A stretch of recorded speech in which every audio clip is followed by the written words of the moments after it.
galleries will please rise as we are led in prayer this morning by the gentleman of 17th, Doug Lovejoy. We come to you today, Father, and give thanks for the opportunity to serve our communities, the opportunity to serve all the people of West Virginia.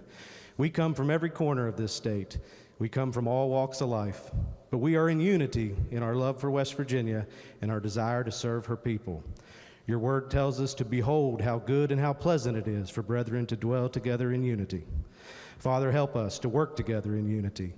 Guide us in our work, that we may bring you honor and glory. And finally, Father, forgive us when we fail you and help us to do better. In Jesus' name, amen. Members and guests will remain standing as we are led in the Pledge of Allegiance by the gentleman of 21st, Doug Dean. Thank you, Mr. Speaker. If you would, please join me. I pledge allegiance to the flag of the United States of America and to the republic for which it stands, one nation under God, indivisible, with liberty and justice for all. Members and guests may be seated.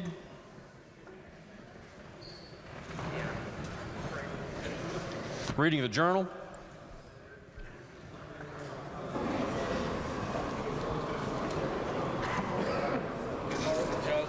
It's not work.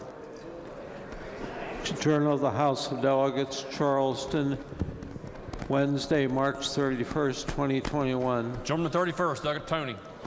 Mr. Speaker, I ask unanimous consent that the further reading of the journal be dispensed with and having been approved has been read. Gentleman 31st, ask unanimous consent that the further reading of the journal be dispensed with and that it be approved as having been read. Are there objections? There are no objections. Introductions. Lady from the 49th. Thank you, Mr. Speaker. I have two introductions today. First of all, joining us in the Great Hall is Kristen Nesseman with her sons Isaac, Matthew, and Rylan. And also our doctor of the day is Dr. Danny Rader of Charleston, if the House would make the doctor welcome.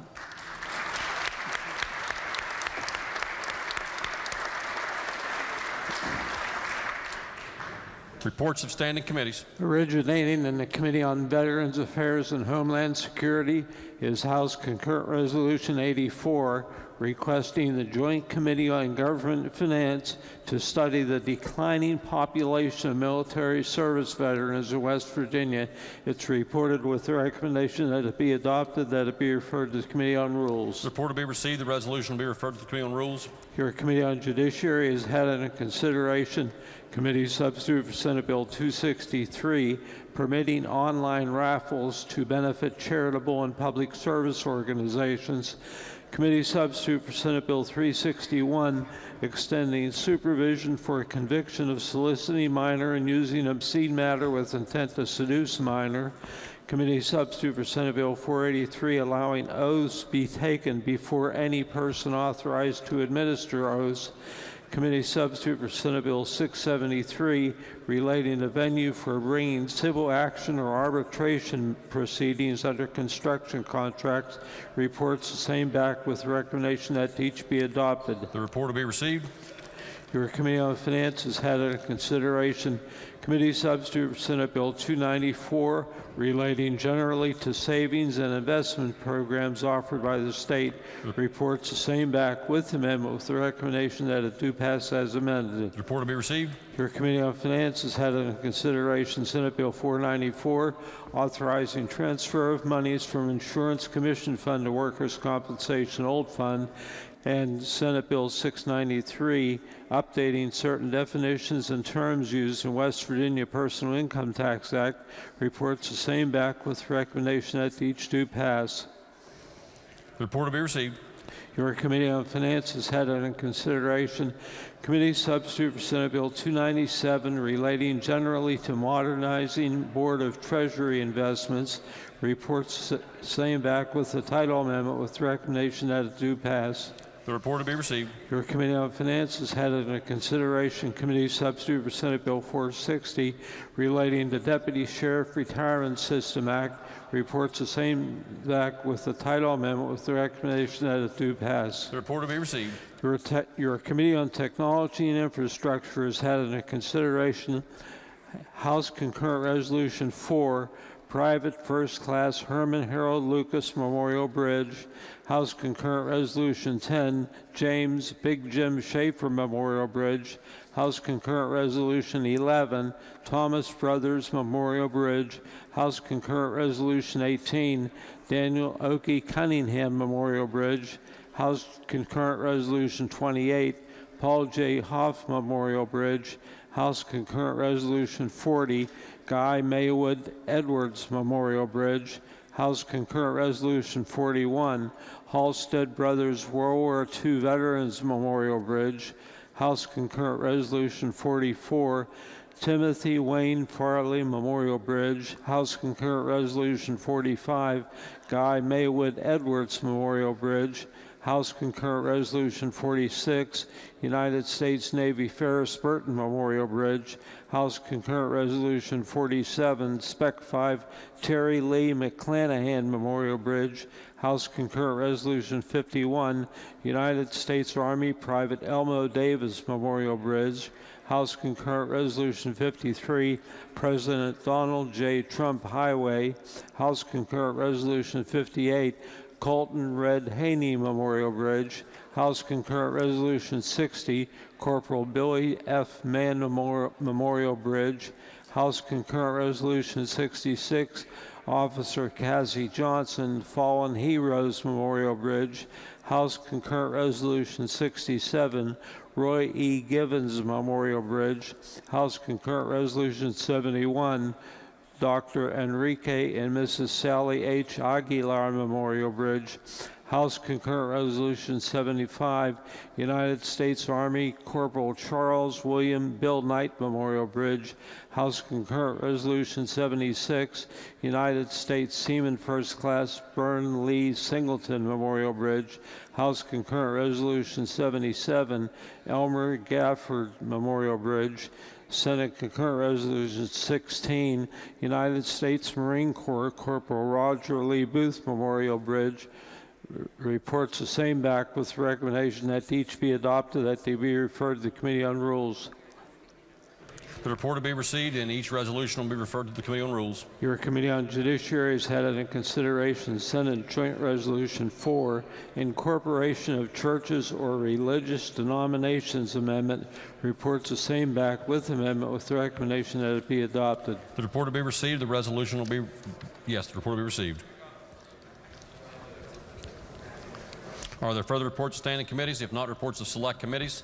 Mr. Speaker, Mr. Hancock presents a communication from His Excellency the Governor advising that on March 31st, 2021, he approved Committee Substitute for Senate Bill 156, Committee Substitute for Senate Bill 160, and Committee Substitute for Senate Bill 162. That message will be received. Message from the Senate.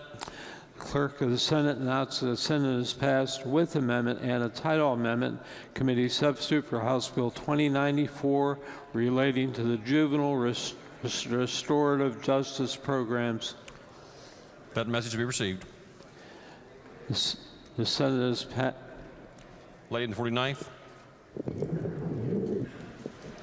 Thank you, Mr. Speaker. House Bill 2094. This was the Restorative Justice Program Bill. The Senate's Strike and Insert Amendment defines Restorative Justice Program. Our definition had some typographical errors and was not as clear. It expands the eligibility for participation in a voluntary restorative justice program to any time prior to disposition and to nonviolent offenses, misdemeanors, assault, and misdemeanor battery. It clarifies the juvenile victim or both may decline to participate in the program and that declining does not preclude further participation. It clarifies that it must include measures agreed to by the victim and the juvenile. It clarifies that all measures are agreed to, and it protects the juvenile from self-incriminating information obtained through the restorative justice program being used against him or her in subsequent proceedings. Therefore, Mr. Speaker, I move that the House concur with the Senate amendment and title amendment. The question before the House is the motion that the House concur in the Senate amendment and title amendment. This is a debatable question. Is there debate? The gentleman of 37th, Douglas Pushkin, is recognized. Thank you, Mr. Speaker. Would the Majority Leader yield? Yes. Try to look around here. Does the Senate amendment make make it more restrictive? Does it restrict some of the juveniles from getting into the? It does not. Well, you said it took out some of the. It said only nonviolent. Let me double check and read that for you.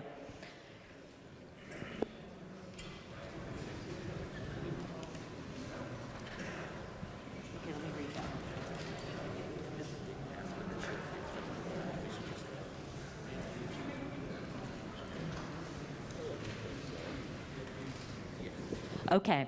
It expanded the participation in the nonviolent offender section, expands eligibility in the nonviolent section of misdemeanors, assaults, and misdemeanor battery. So I think it expanded on the nonviolent part, but did not remove what you were talking about. So it hasn't removed anybody from that could be. It has not. In fact, in fact, it actually expanded some of the participants in the nonviolent offenses section. Okay. Thank you very much. Is there further debate on the motion? The lady with 38th, Graves. To the gentleman, so it does remove the ability for juveniles who've committed violent crimes to participate in the program. So you're correct on that assertion. The lady is also correct in that it expanded the participation availability for those who've committed nonviolent crimes. Is there further debate on the motion? If not, yes, the gentleman 37th is recognized. Thank you, Mr. Speaker. I just wanted to make it clear that in a restorative justice type program, the victim has to sign off. That's a very important part of it. So no matter what type of offense it is, remember we're talking about kids, and the victim has to participate. So really I like our version a lot better because it's less restrictive. Even if it is a violent offense, the victim has to participate and has to sign off on it. So I think that some of the changes that were made, changes that were made in the Senate were very good, but that one in particular does limit the program. So I like our version better. The lady from 38th, Graves is recognized. For once, the gentleman and I are in complete agreement. I would say, though, in defense of the bill, that the Senate did meet with me. I was there and testified at the Senate committee meeting and argued against some of the changes, but they did agree to work with me during interims to look at statistics so that maybe we can include violent crimes next year. I urge passage, acceptance, whatever. Is there further debate on the motion? If not, the question before the House is the motion that the House concur in the Senate amendments and title amendment to committee substitute for House Bill 2094. Those in favor of the motion will please say aye. Those opposed will please say no. Ayes appear to have it. The ayes have it. That motion is adopted. The question now before the House is the passage of the bill. Is there debate on the bill? If not, the question before the House is, shall the bill pass? Those in favor of passage of the bill will vote aye. Those opposed will vote no. The clerk will prepare the machine.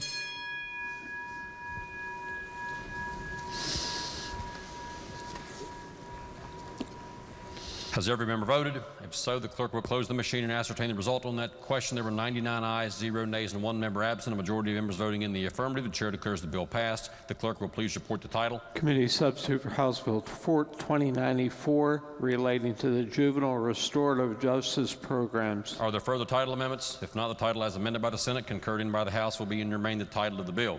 The clerk will please communicate the action of the House to the Senate. Next Senate message. The Senate has passed with amendment and a title amendment.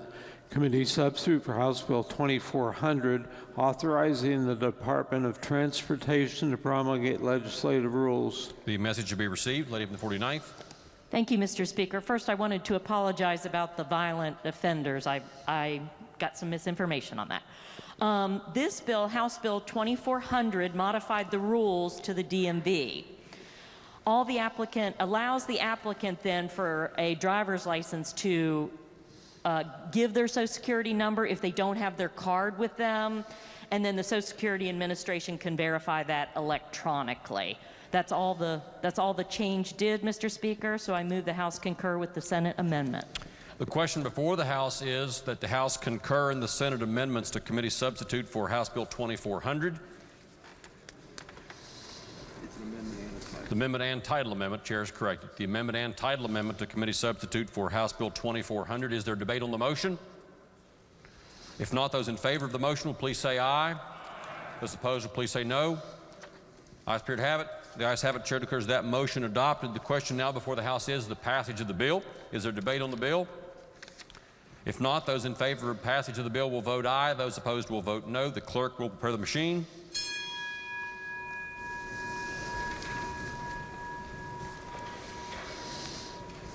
Has every member voted?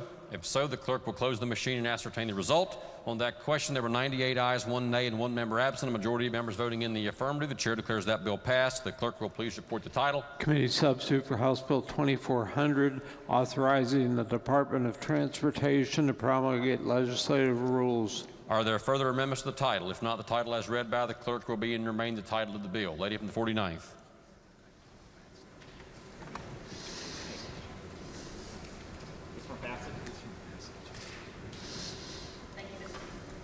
Thank you, Mr. Speaker. 2499. Committee substitute for House Bill 2400. Apologies. I move the bill take effective from passage. The question is on that motion that the bill be made effective from passage. Those in favor of the motion will vote aye. Those opposed will vote no. The clerk will prepare the machine.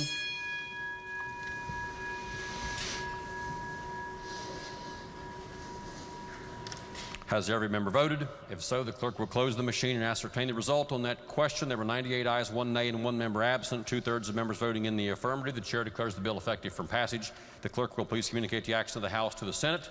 Next Senate message. The Senate has passed without amendment committee substitute for House Bill 2495 relating to the filing of asbestos and silica claims.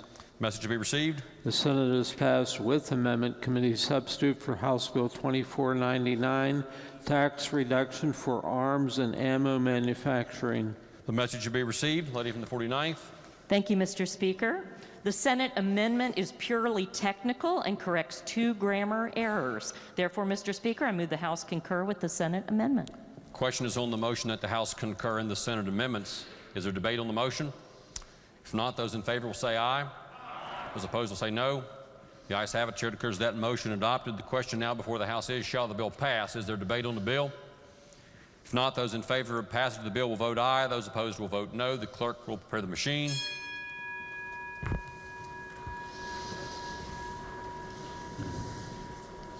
Has every member voted? If so, the clerk will close the machine and ascertain the result. On that question, there were 96 ayes, 3 nays, and 1 member absent. A majority of members voting in the affirmative. The chair declares the bill passed. The clerk will please report the title. Committee substitute for House Bill 2499, tax reduction for arms and ammo manufacturing. Are there amendments to the title? If not, the title is read by the clerk will be and remain the title of the bill. Clerk will please communicate the action of the House to the Senate. Next Senate message. The Senate has passed without amendment House Bill 2808, removes salt from list and definition of mineral for severance tax purposes. Message will be received. The Senate has passed with amendment and a title amendment House Bill 2852 relating to the distribution of the allowance for increased enrollment. Message to be received. Lady from the 49th. Thank you, Mr. Speaker. The purpose of this bill was to require the September 1st distribution of increased enrollment funding to county boards based on enrollment projections, but keeps the full distribution on or before December 31st. Instead of the September 1 mandate when all the funds were given to the schools, this bill permits the state superintendent to advance a partial distribution to the county board. The West Virginia Association of School Business Officials requested this because they don't want to receive their full allotment, and then if the numbers aren't accurate, they have to return part of their money. So they want to get a partial distribution. If they request that, a partial distribution, then once they know their enrollment, get the remainder of their money. The Senate added a requirement that the Department of Education notify the Joint Committee on Government and Finance and LOSIA when an advance partial distribution is made. That's all that the amendment does. Therefore, Mr. Speaker, I move the House concur with the Senate amendment and title amendment. The motion is that the House concur in the Senate amendment and title amendment to House Bill 2852. Is there debate on the motion? If not, those in favor of the motion will say aye. Those opposed will say no. The ayes have it. The chair declares the motion adopted. The question now before the House is, shall the bill pass? Is there debate on the bill? If not, those in favor of passage of the bill will vote aye. Those opposed will vote no. The clerk will prepare the machine.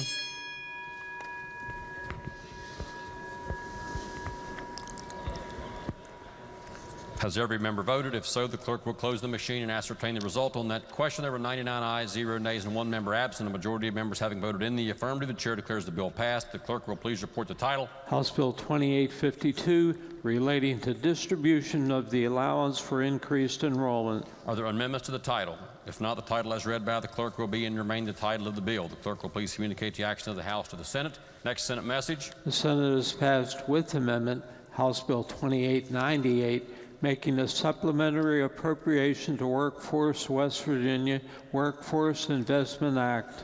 The message will be received. Lady from the 49th.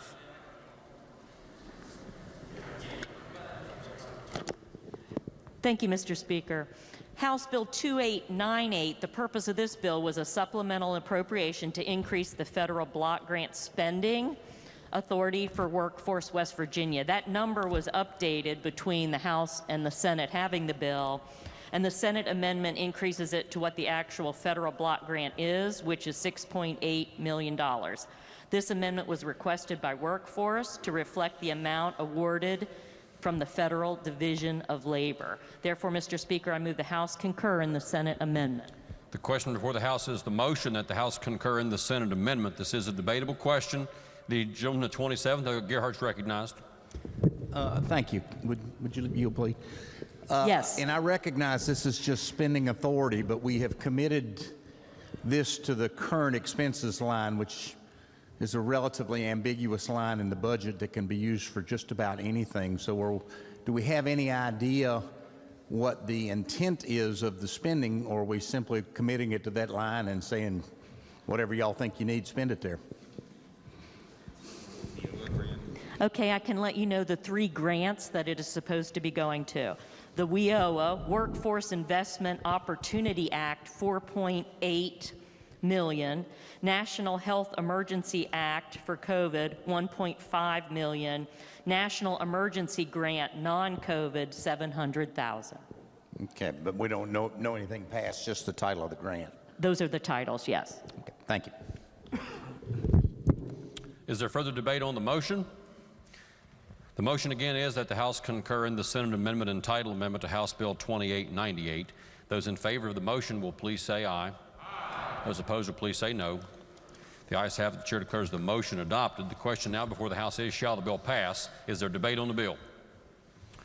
If not, those in favor of passage will vote aye. Those opposed will vote no. The clerk will prepare the machine.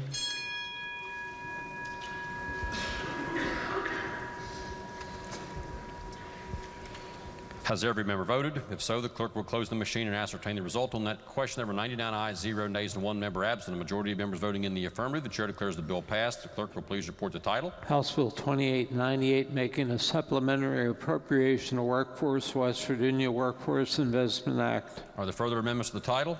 If not, the title as read by the clerk will be and remain the title of the bill. The clerk will please communicate the action of the House to the lady of the 49th. Thank you, Mr. Speaker. I move the bill is effective from passage. The question before the House is the motion that the bill be made effective from passage. Those in favor of the motion will vote aye. Those opposed will vote no. The clerk will prepare the machine.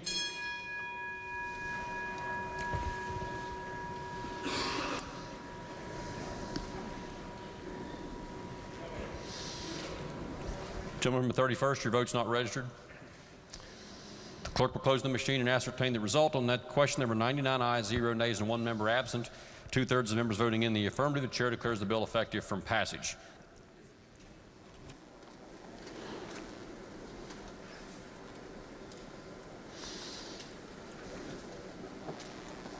Chairs advise we have no title amendment to committee or for House Bill 2898. So the title remains. Okay, the clerk will please communicate the action of the House on House Bill 2898 to the Senate. Next Senate message. The Senate has passed with amendment House Bill 2941, supplementary appropriation decreasing an existing item and adding a new item of appropriation to the Department of Revenue Insurance Commissioner. The message will be received. Lady from the 49th. Thank you, Mr. Speaker. As they said, House Bill 2941 was a supplemental appropriation bill to shift federal funds spending authority from the current expenses line to the personnel services and employee benefits line. The Senate amendment changed the amount of the spending authority by decreasing it in current expenses from $8,700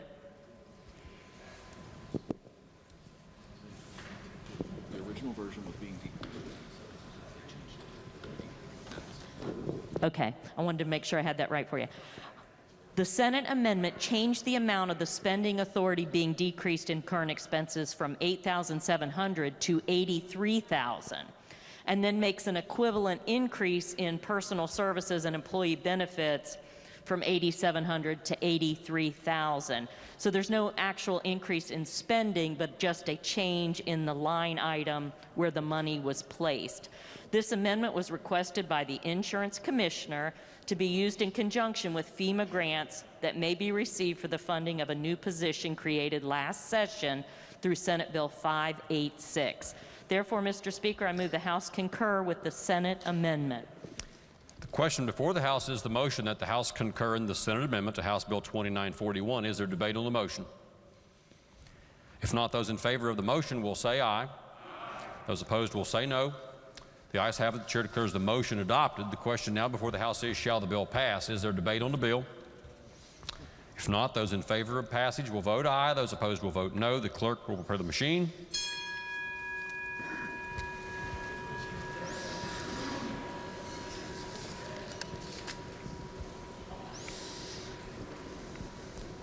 Has every member voted? If so, the clerk will close the machine and ascertain the result. On that question, there were 97 ayes, 2 nays, and 1 member absent. A majority of members voting in the affirmative. The chair declares that bill passed. The clerk will please report the title. House Bill 2941, supplementary appropriation decreasing an existing item and adding a new item of appropriation to the Department of Revenue Insurance Commissioner. Are there amendments to the title? If not, the title as read by the clerk will be and remain the title of the bill. Lady from the 49th. Thank you, Mr. Speaker. I move the bill take effect from passage. The question before the House is the motion that the bill be made effective from passage. Those in favor of the motion will vote aye. Those opposed will vote no. The clerk will prepare the machine.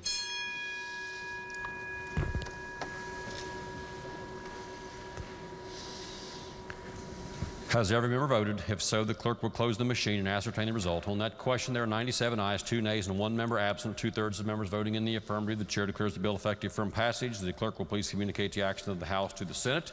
Next message from the Senate. The Senate has passed without amendment House Bill 3010 to extend the special valuation method for cellular towers to towers owned by persons not subject to regulation by the Board of Public Works. The message will be received. The Senate has adopted without amendment House Concurrent Resolution 13, Tech 5, United States Army Donald Tiny Lucas Memorial Bridge. The message will be received. The Senate has passed without amendment committee substitute for Senate Bill 231 relating generally to medical cannabis. The message will be received. The bill will be referred to the Committee on Health and Human Resources and the Committee on Judiciary. The Senate has passed committee substitute for Senate Bill 335 relating to a West Virginia Invest grant program for students at accredited community and technical college. That message will be received. The bill will be referred to the Committee on Education. The Senate has passed Senate Bill 424, creating fixed income credit for low-income senior citizens. That message will be received. The bill will be referred to the Committee on Finance. The Senate has passed committee substitute for Senate Bill 464, requiring composting of organic materials and commercial composting products comply with West Virginia fertilizer law. The message will be received. That bill will be referred to the Committee on Judiciary. The Senate has passed committee substitute for Senate Bill 485 relating to use or presentation of firearm during the commission of felony. The message should be received, and that bill will be referred to the Committee on Judiciary. The Senate has passed committee substitute for Senate Bill 542 relating generally to public utilities, public electric utilities, and facilities fuel supply for existing coal-fired plants. The message should be received. The bill will be referred to the Committee on Energy and Manufacturing. The Senate has passed committee substitute for Senate Bill 550 providing counties with authority to impose county sales and use tax of up to 1% under certain circumstances. The message should be received. That bill will be referred to the Committee on Finance. The Senate has passed committee substitute for Senate Bill 613, adding classification and base salaries of certain civilian employees of State Police Forensic Laboratory. That message should be received. The bill will be referred to the Committee on Finance. The Senate has passed committee substitute for Senate Bill 622, increasing compensation for elected county officials. The message should be received, and that bill will be referred to the Committee on Government Organization. The Senate has passed committee substitute for Senate Bill 635, requiring State Fire Commission proposed rules for sprinkler protection in basements of certain buildings. The message should be received, and that bill will be referred to the Committee on Government Organization. The Senate has passed committee substitute for Senate Bill 642, requiring legal advertisements by state auditor to be posted to the central website. The message should be received, and that bill will be referred to the Committee on Finance. The Senate has passed Senate Bill 661, permitting retailers to assume sales or use tax assessed on tangible personal property. The message should be received. The bill will be referred to the Committee on The Finance. Senate has passed committee substitute for Senate Bill 663, providing fee for processing of criminal bonds. The message should be received. The bill will be referred to the Committee on Judiciary, then the Committee on Finance. The Senate has passed committee substitute for Senate Bill 677, relating generally to minors' safety, health, and training standards. The message should be received. The bill will be referred to the Committee on Judiciary. The Senate has passed committee substitute for Senate Bill 695, providing procedures for decreasing or increasing corporate limits by annexation. The message should be received. The bill will be referred to the Committee on Government Organization. The Senate has passed committee substitute for Senate Bill 702, relating to involuntary hospitalization, competency, and criminal responsibility of persons charged or convicted of certain crimes. The message should be received, and that bill will be referred to the Committee on Judiciary. The Senate has passed committee substitute for Senate Bill 711, relating to school aid formula and minimum student enrollment. The message should be received. That bill will be referred to the Committee on Finance. The Senate has passed Senate Bill 717, supplemental appropriation from general revenue to West Virginia Community and Technical College Education Control Account. The message should be received, and that bill will be referred to the Committee on Finance. The Senate has passed Senate Bill 718, relating generally to coal severance tax rebate. The message should be received, and that bill will be referred to the Committee on Finance. The Senate has adopted Senate Concurrent Resolution 30, William Gregory Greg White P.E. Memorial Bridge. The message should be received. The resolution will be referred to the Committee on Rules. The Senate has adopted Senate Concurrent Resolution 42, Firefighter Marvin Layton Hughes Memorial Bridge. The message should be received, and the resolution will be referred to the Committee on Rules. The Senate has passed committee substitute for Senate Concurrent Resolution 43, United States Army Private Joseph Stanley McKinley Memorial Bridge. The message will be received, and the resolution will be referred to the Committee on Rules. The Senate has adopted Senate Concurrent Resolution 46, Stanley W. and Evelyn C. Memorial Bridge. The message should be received. That resolution will be referred to the Committee on Rules. The Senate has passed committee substitute for Senate, has adopted Senate Concurrent Resolution 50, United States Marine Corps Sergeant Major Herman H. Bronner Memorial Bridge. The message should be received. The resolution will be referred to the Committee on Rules. The Senate has passed committee substitute for Senate Joint Resolution 1, Protection of the Right to Bear Arms Amendment. The message will be received. The resolution will be referred to the Committee on Judiciary. The Senate has adopted Senate Joint Resolution 9, Disabled Veterans Exemption from Ad Valorem Property Tax Amendment. The message will be received. The resolution will be referred to the Committee on Judiciary. The Senate has adopted Senate Committee substitute for Senate Joint Resolution 10, limiting the terms of members of the House of Delegates and Senate Amendment. The message will be received, and the resolution will be referred to the Committee on Judiciary.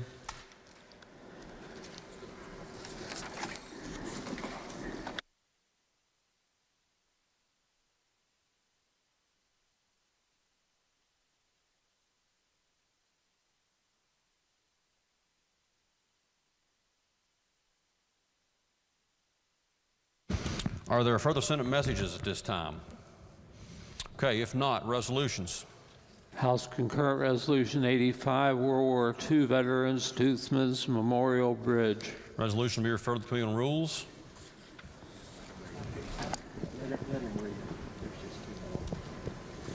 House Concurrent Resolution 86, study the recruitment and retention of healthcare workers in West Virginia.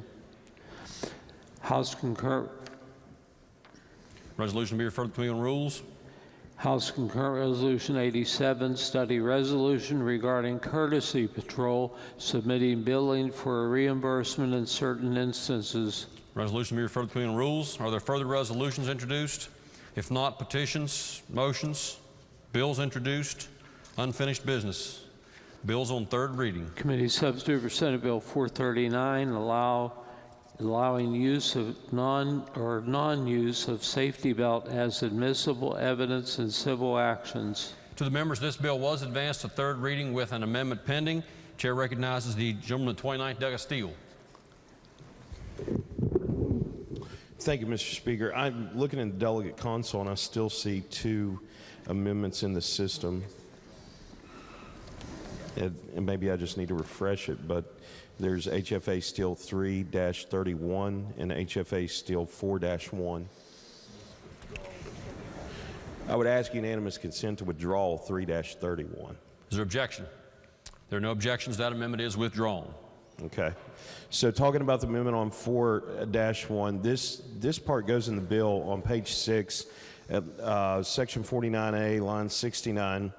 That is the part that talks about 17C 5.2, which if under this bill, if a driver, the at-fault driver was driving impaired, as is defined by 17C 5.2, which is the DUI code, then the admissibility of the seatbelt evidence wouldn't be applicable in that case.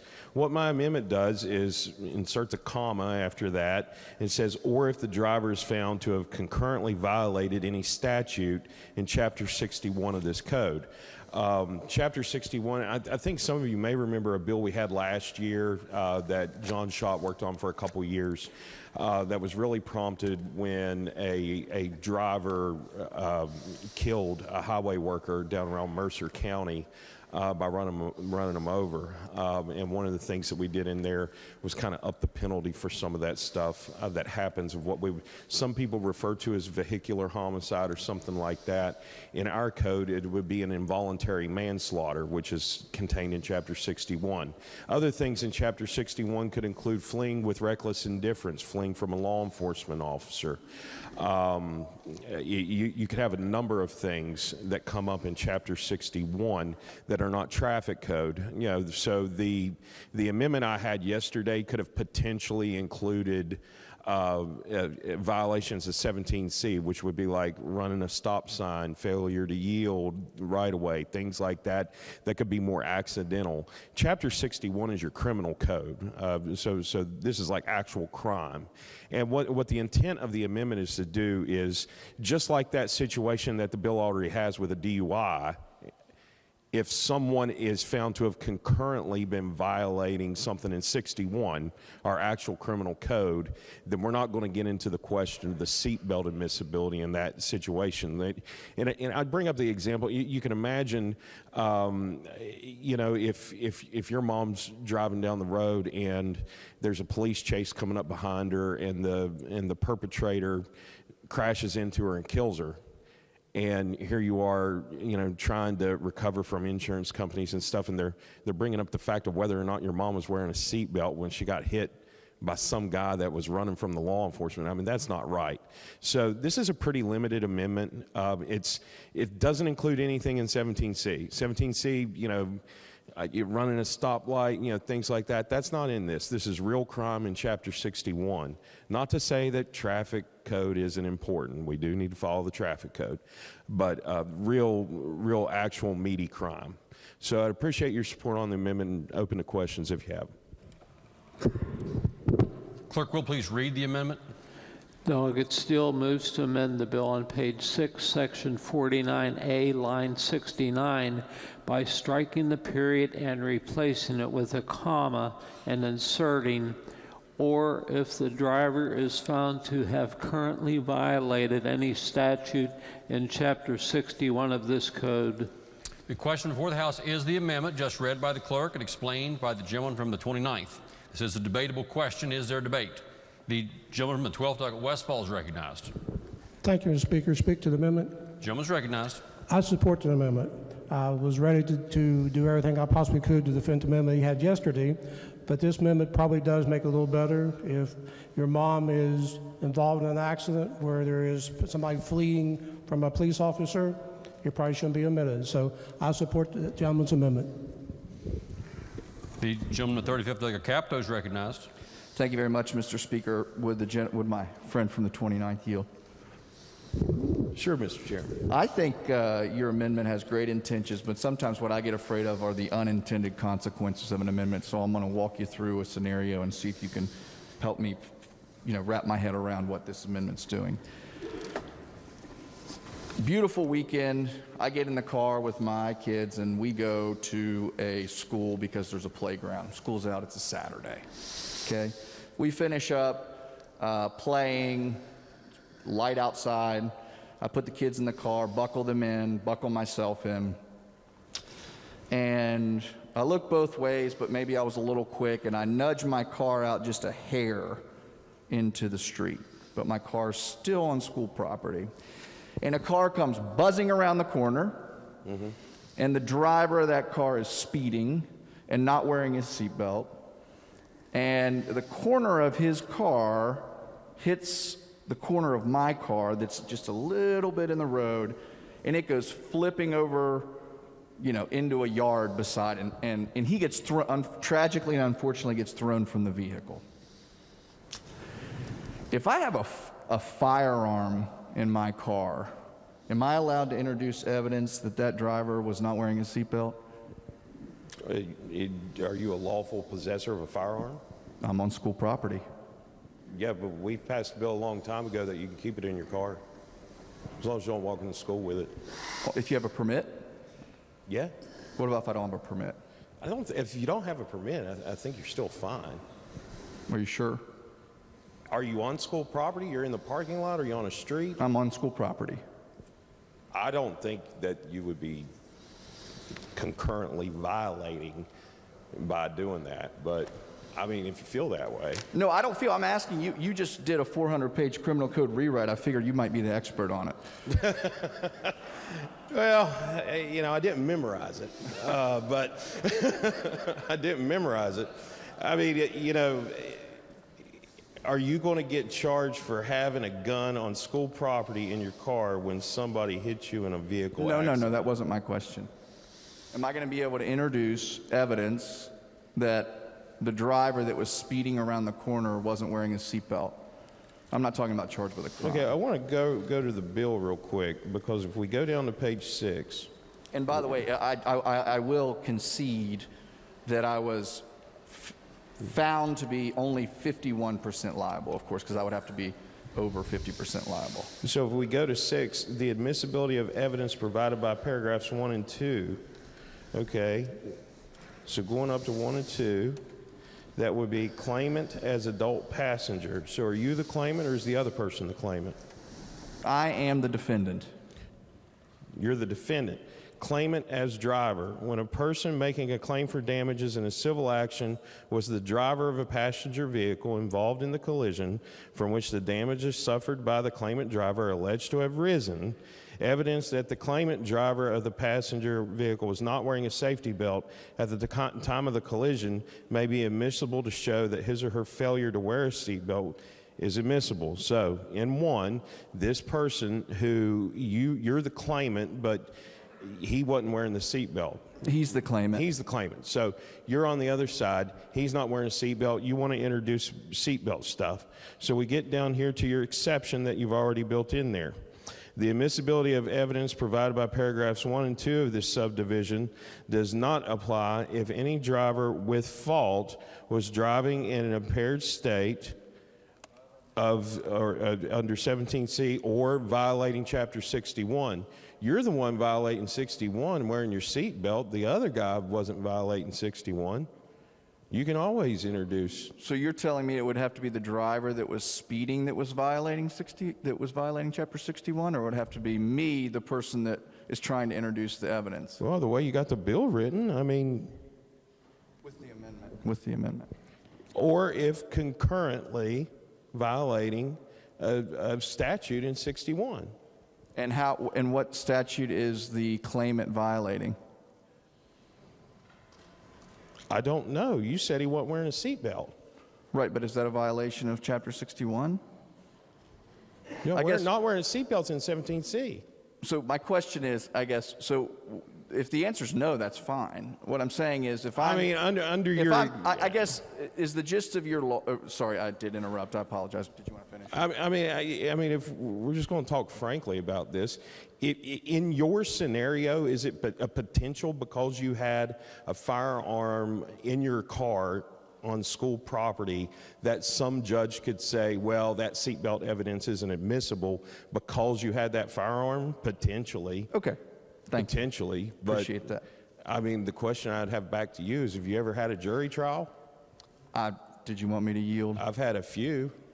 And I can tell you that you'd never get that far with this one.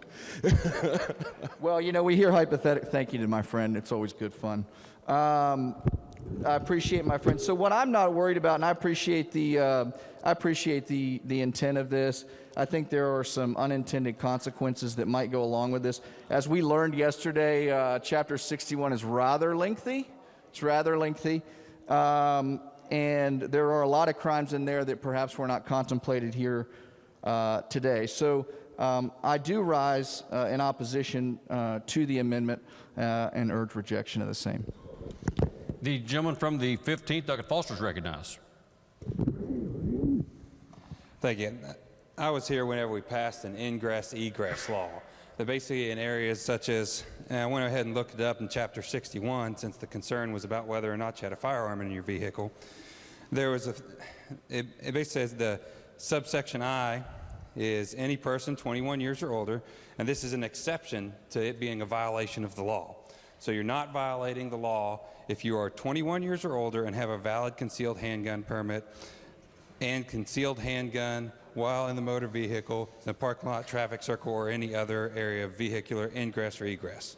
So somebody to be, as the gentleman described in a scenario, of violating the law and the seat belt admissibility not be acceptable would have to not only be carrying the gun illegally in his vehicle on school property, because we years ago passed a law allowing for the ingress and egress of a property as long as you had a valid concealed carry handgun permit and were carrying it concealed on the property. So I would support the gentleman's amendment.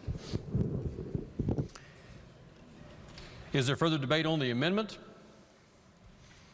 Does the gentleman wish to close debate on the amendment? Yeah, I do, Mr. Speaker. Thank you.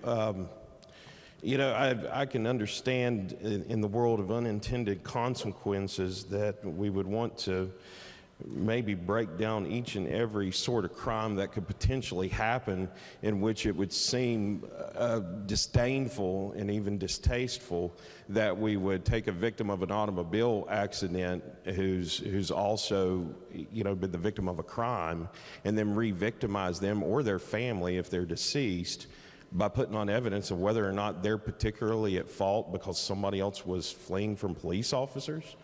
I think that's a bit of a stretch. Myself, you know, I'm not a huge fan of the bill, but I'm doing what I can to try to make it better in thinking about those situations in which the introduction of such evidence, and I would be the first one to tell you that the vast majority of people wear seatbelts. This case doesn't come up a lot as to whether or not somebody's wearing a seatbelt. But the situation that it does come up in, if someone were violating, you know, a substantial criminal law, should they have the benefit of this provision to determine whether or not you can introduce whether or not that person had a seatbelt on, the victim of a crime? And I think from a moral standpoint, we'd have a moral obligation as a body here to say, no, that's not right. And, you know, you try to look at that, what if that happened to your mom or your dad or your kid?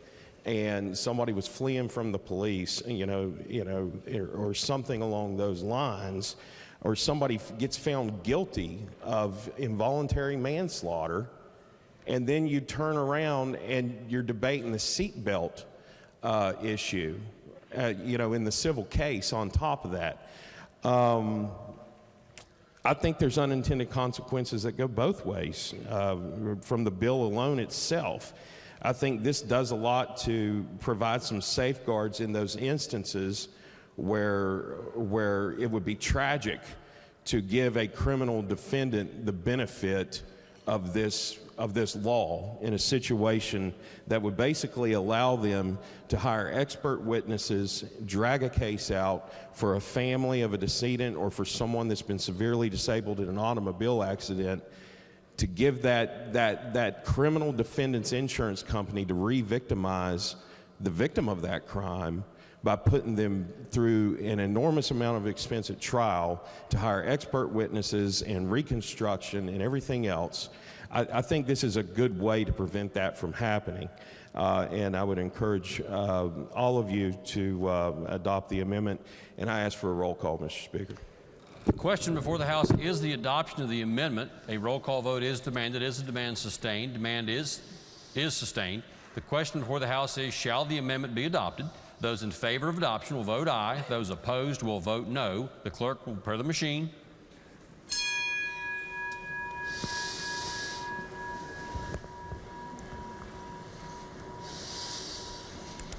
Has every member voted? If so, the clerk will close the machine and ascertain the result. On that question, there are 53 ayes, 46 nays, and 1 member absent. A majority in the affirmative. The chair declares that amendment adopted. Are there further amendments? If not, the clerk will read the bill a third time. Committee substitute for Senate Bill 439, allowing use or non-use of safety belt as admissible evidence in civil actions. The question for, are there objections to having the bill explained in lieu of having it read? If not, the gentleman from the 35th to explain the bill.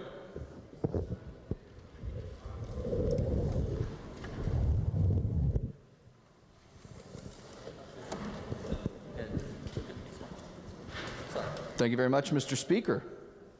Senate Bill 439, as amended, would allow for the use or non-use of seatbelt as admissible evidence in civil actions.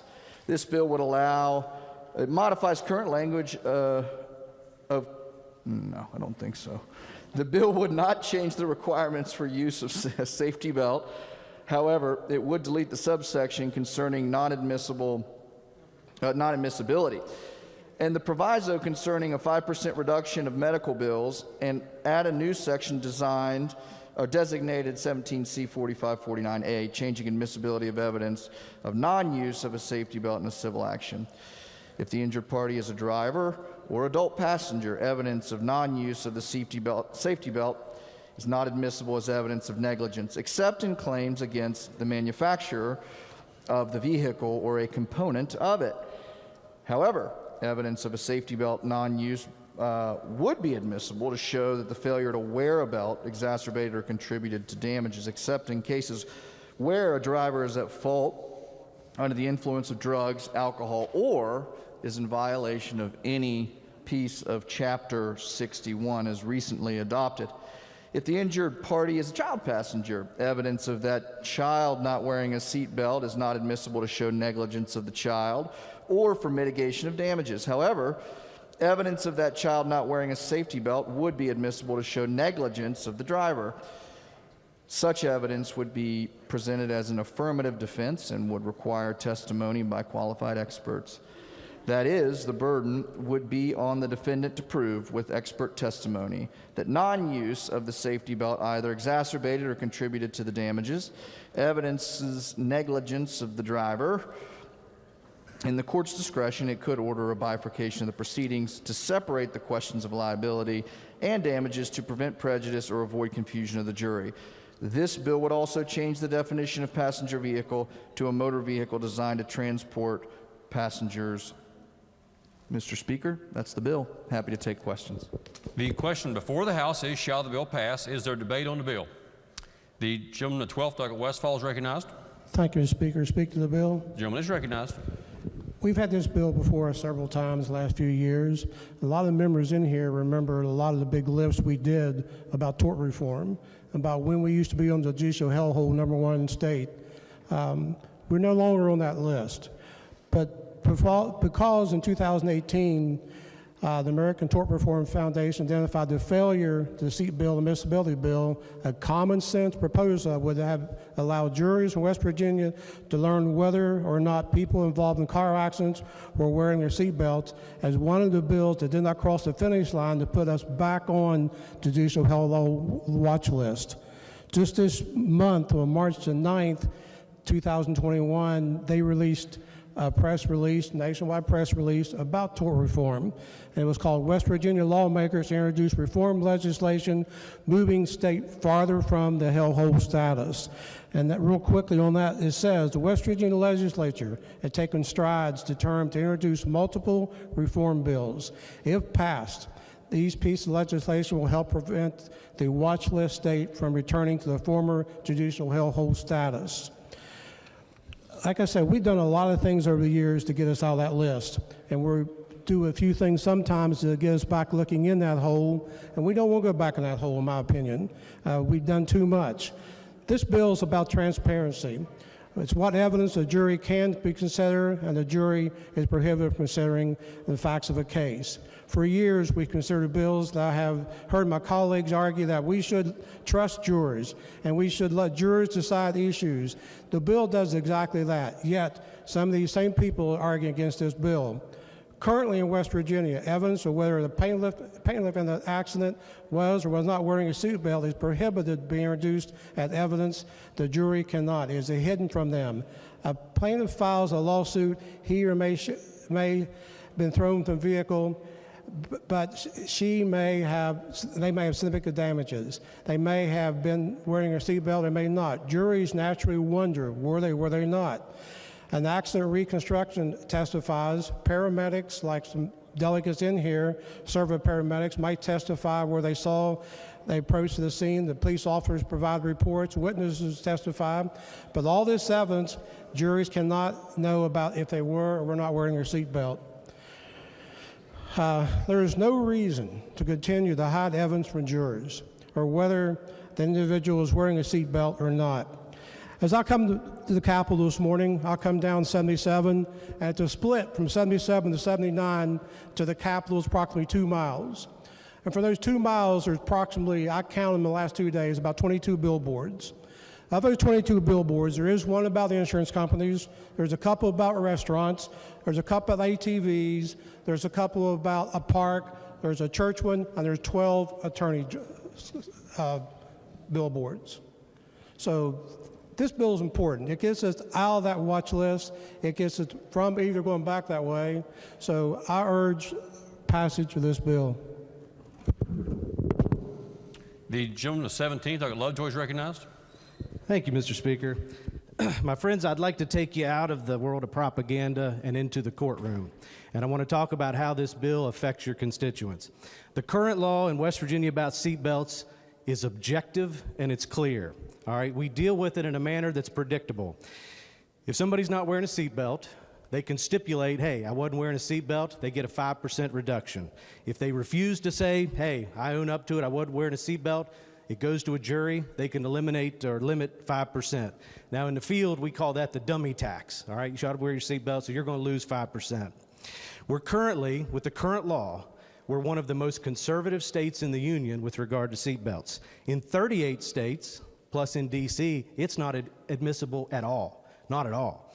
In 2 states, it's only admissible for adults, and in 15 states, including West Virginia, it's admissible only to reduce a small percentage of damages. Now, the most would be Iowa, it's 25%. The smallest of those would be Missouri, it's 1%, and we're at 5%.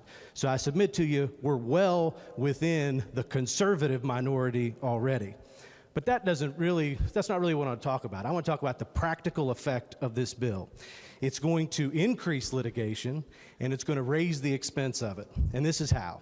In a typical car A, car B accident that we've probably all been in at some point in our lives, it's a predictable system, and most of the time it gets worked out.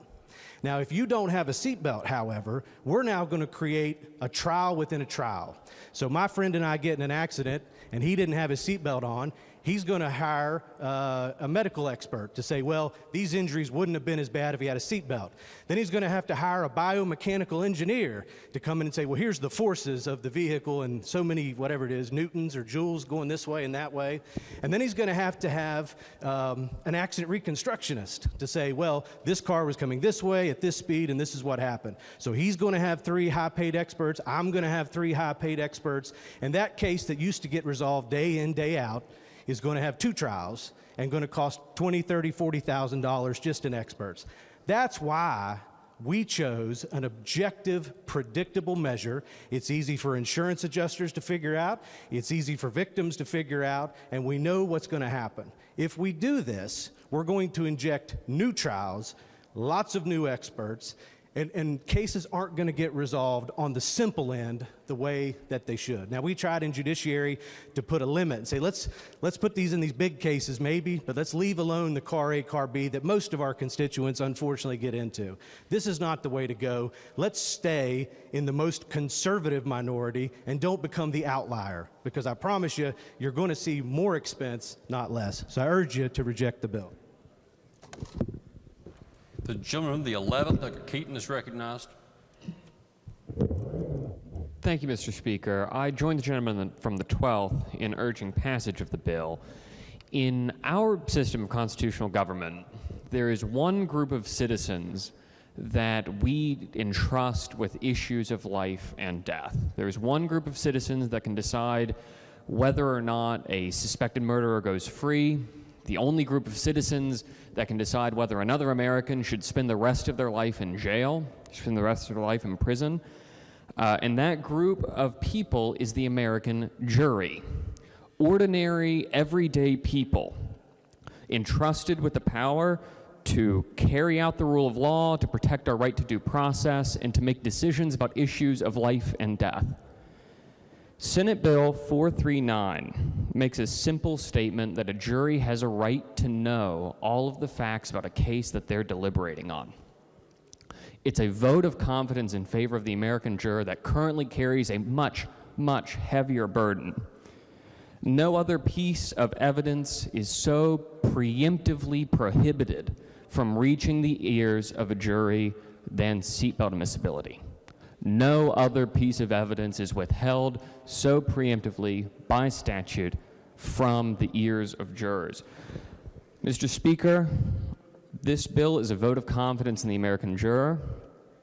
It's a vote that understands their burden that they currently carry, and it's a vote that says that the process that was enshrined in our Constitution, that was trusted by our founding fathers, and has served as man's greatest defense for the rule of law and for due process, that system deserves to continue to work on issues of civil litigation. So I would urge adoption or passage of the bill. Thank you, Mr. Speaker. The gentleman, the 25th, Douglas Painter, is recognized. Thank you, Mr. Speaker. I don't know about the judicial part, but I can tell you West Virginia's already an insurance hellhole, because the last year I trucked with one truck, insurance run me between $15,000 and $20,000, and this just entirely reeks to me of another insurance giveaway. So I will be voting no on this all day long, happily. The gentleman from the 20th, Douglas Brown, is recognized. Thank you, Mr. Speaker. I want to follow up with my friend from the 17th and tell you a couple of things this bill will do if you pass it. Not what it won't do, but what it will do. So within this bill, if you pass it as written, you're creating a new cause of action. So there'll be lawsuits over this. And what do I mean by that? So let's say you're like me and you have 2 young kids, 1 7, 1 4. They're in the back seat of your vehicle. One of them unbuckles their seatbelt and you don't know about it. You're going down the road and you're in a wreck. Guess what? My child now, through my wife, can file a lawsuit against me for negligence. That's what this bill does. I don't know if anybody explained that to you. That's a cause of action we're creating. That was established in the Judiciary Committee. We talked about it in length. and legal counsel in that committee said, yes, you're exactly right, Delegate. That new cause of action would exist. The other thing that we're doing is restricting freedom. Currently in this state, if you're over the age of 18, there's no requirement you wear a seatbelt in the back seat of a car. Now you have the government stepping in, telling you, I don't care how old you are or what you do. If you're in a wreck, you don't have your seatbelt on, even though it's perfectly legal right now, you know, that's going to suddenly become admissible. And as my friend from the 17th said, you want to see how expensive this becomes, pass it. Because I can guarantee you the costs are getting ready to go up. And I couldn't agree with my friend from the 25th anymore. This is just a bill for the insurance company. I mean, their whole model of business is to take in money and never pay a claim out. And what they want to do is make this so expensive, in my opinion, that nobody will bring a claim forward if they're in one of these small wrecks. So I would urge you to give this real thought. You're creating a cause of action. You're limiting freedom for something that's already legal. And for those reasons, Mr. Speaker, I'll be voting no. Is there further debate on the bill? If not, does the gentleman wish to close debate on the bill? Yeah, I think briefly. One thing that I think is interesting in this chamber, and sometimes it's a little bit disheartening, is that I don't know why it is that we so distrust West Virginians. Why do we think we have all the answers down here? Why don't we trust our voters and the people that sent us here to make decisions? All this bill does is allow evidence to go in front of a jury that's filled of West Virginians. Do we not think that they're capable of making that decision on their own? Do we have to tell them how to do their job every step of the way? I trust my constituents, and over the last year, in fact, I got to know a lot of yours, and I trust them too. I trust them to be able to make the decisions. That's what juries are for. Why are we withholding evidence? I mean, it's a basic and fundamental. We can get down into the weeds about legal theory this and legal theory that and experts this and experts that, but it boils down to putting forward all of the evidence. Why in the world would we withhold evidence? I can't figure it out, and I know for a fact that I'm not going to change my friend from the 25th's vote, but what I would say is perhaps this might lower some of those premiums. Perhaps this might lower some of those premiums. And what I would say to my other colleagues is just this, as the governor likes to say. We want to be fair in our judicial system. We don't want to punish anybody. We want to be fair. This is a step in the direction to make an equitable proceeding in West Virginia, a fair proceeding to both parties. And we should absolutely pass it, Mr. Speaker. Thank you very much. The question before the House is, shall the bill pass? Those in favor of passage of the bill will vote aye. Those opposed will vote no. The clerk will prepare the machine.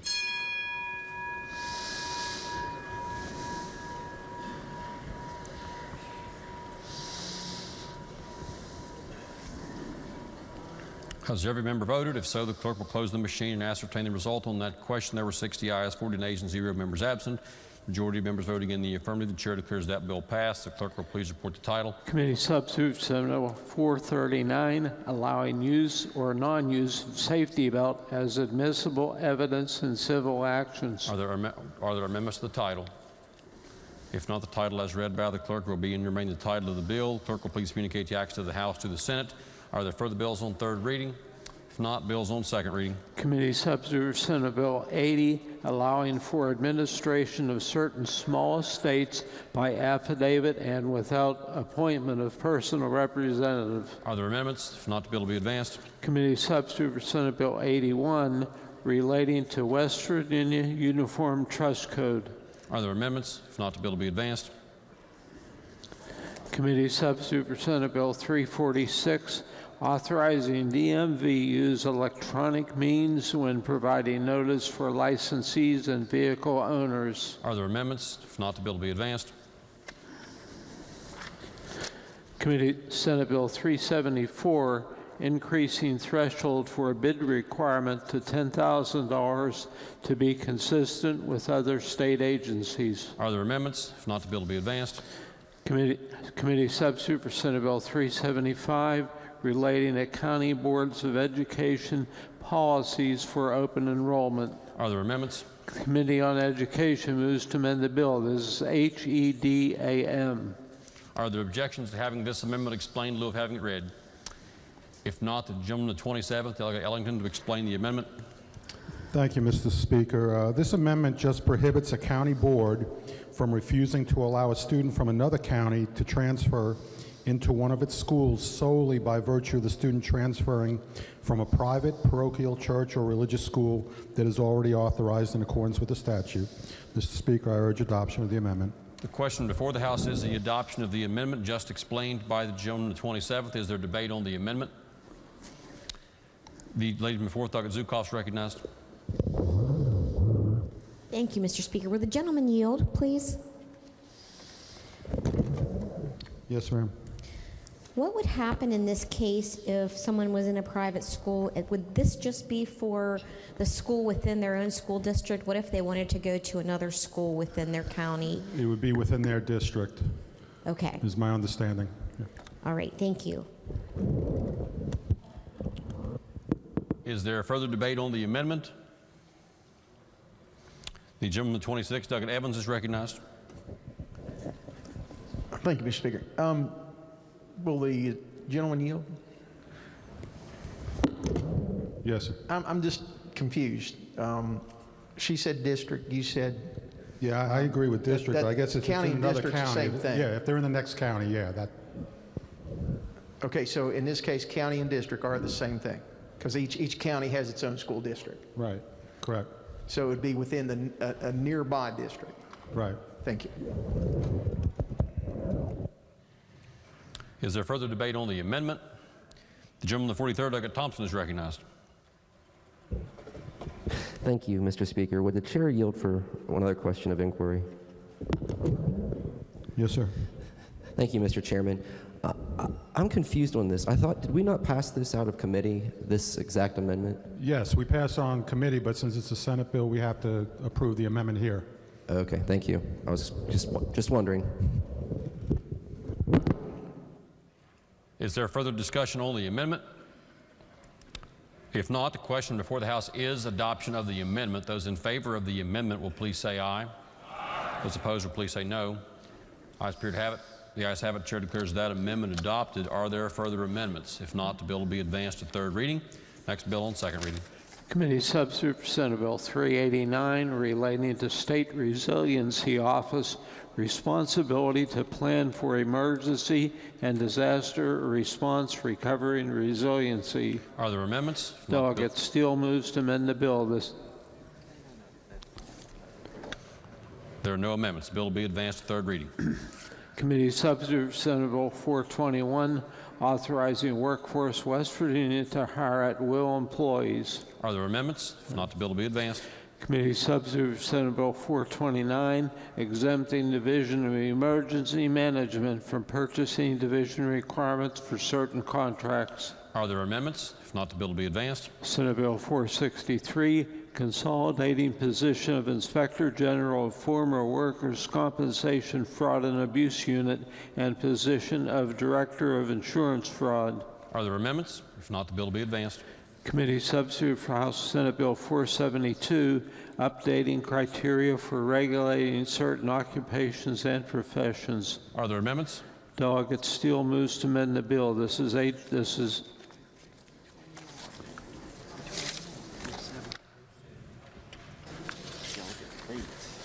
Delegate Bates and Steele move to amend the bill. This is 3-31, number 1.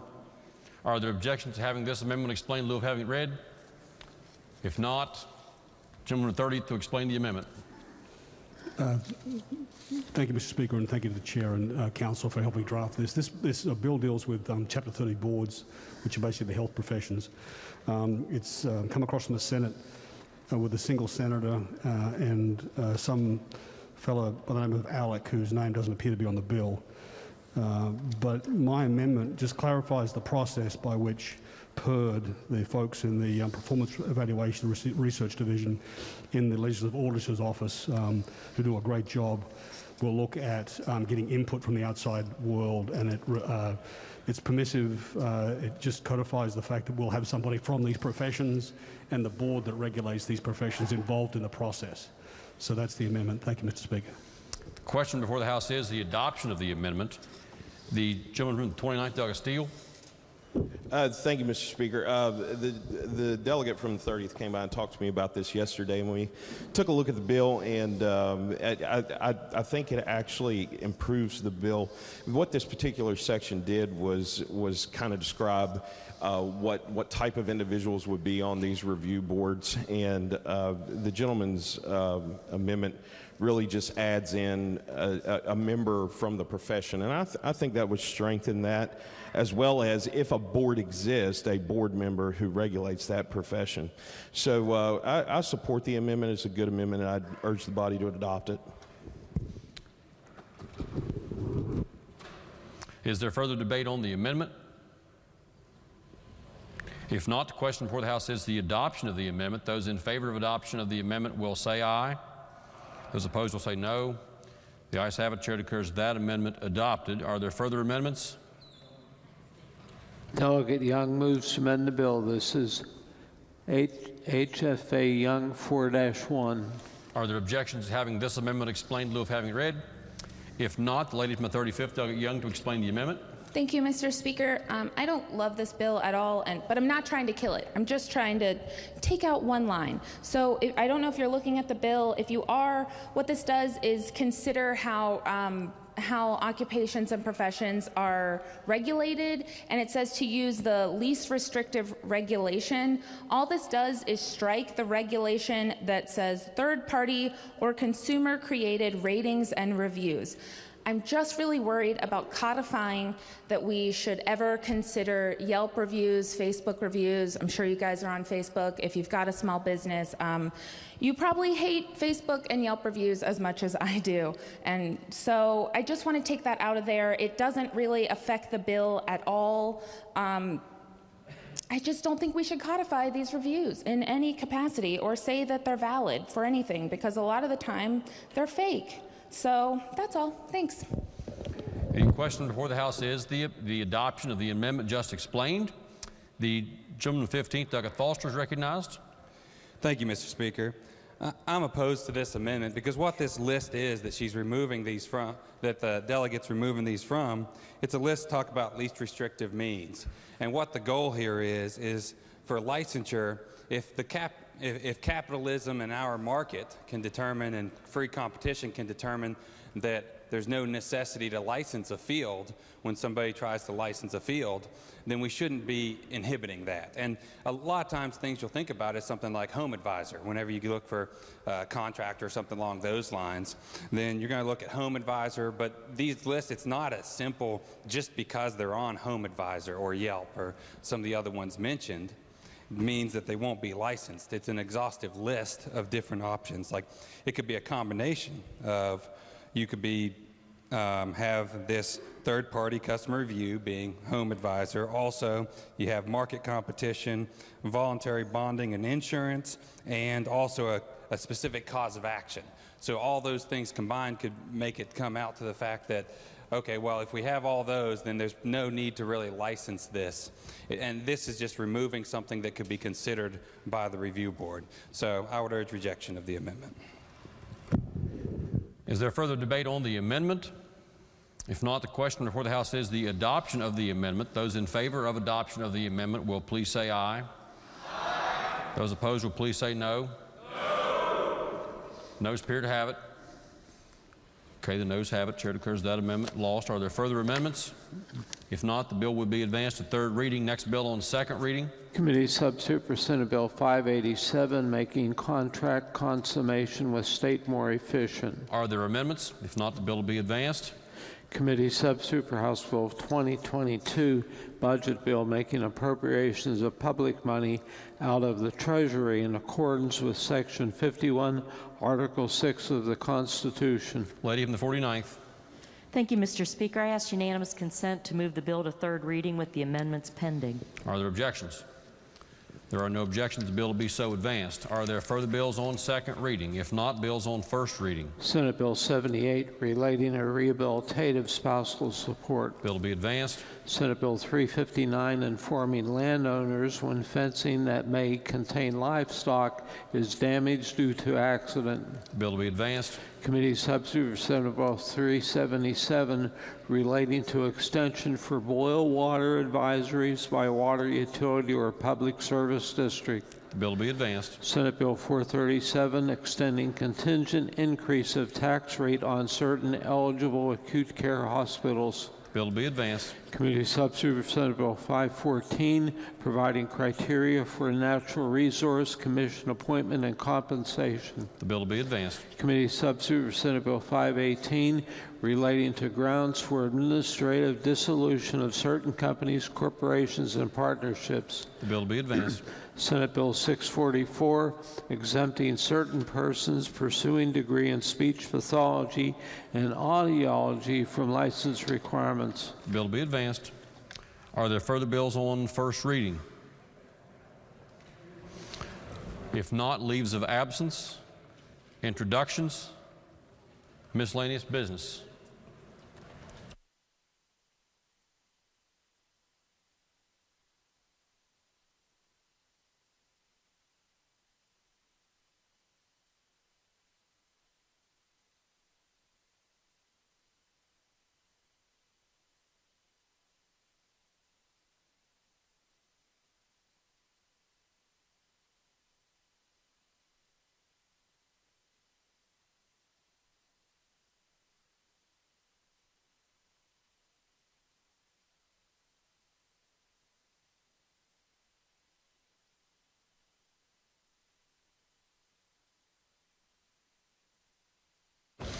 To the members, the chair is advised by the clerk that on committee reports today, the House did receive the Finance Committee report on committee substitute for Senate Bill 460.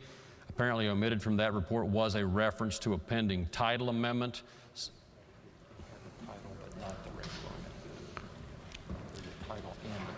Excuse me, chair is in error. The committee did recommend an amendment to the bill. So that was omitted from the report received earlier today. So please be advised that when the House considers that bill, or when the committee considers that bill, there was an amendment to the bill reported from the committee. The gentleman from the 30th, Douglas Bates, is recognized. Thank you, Mr. Speaker. A brief inquiry of the Chair of Finance, if I may.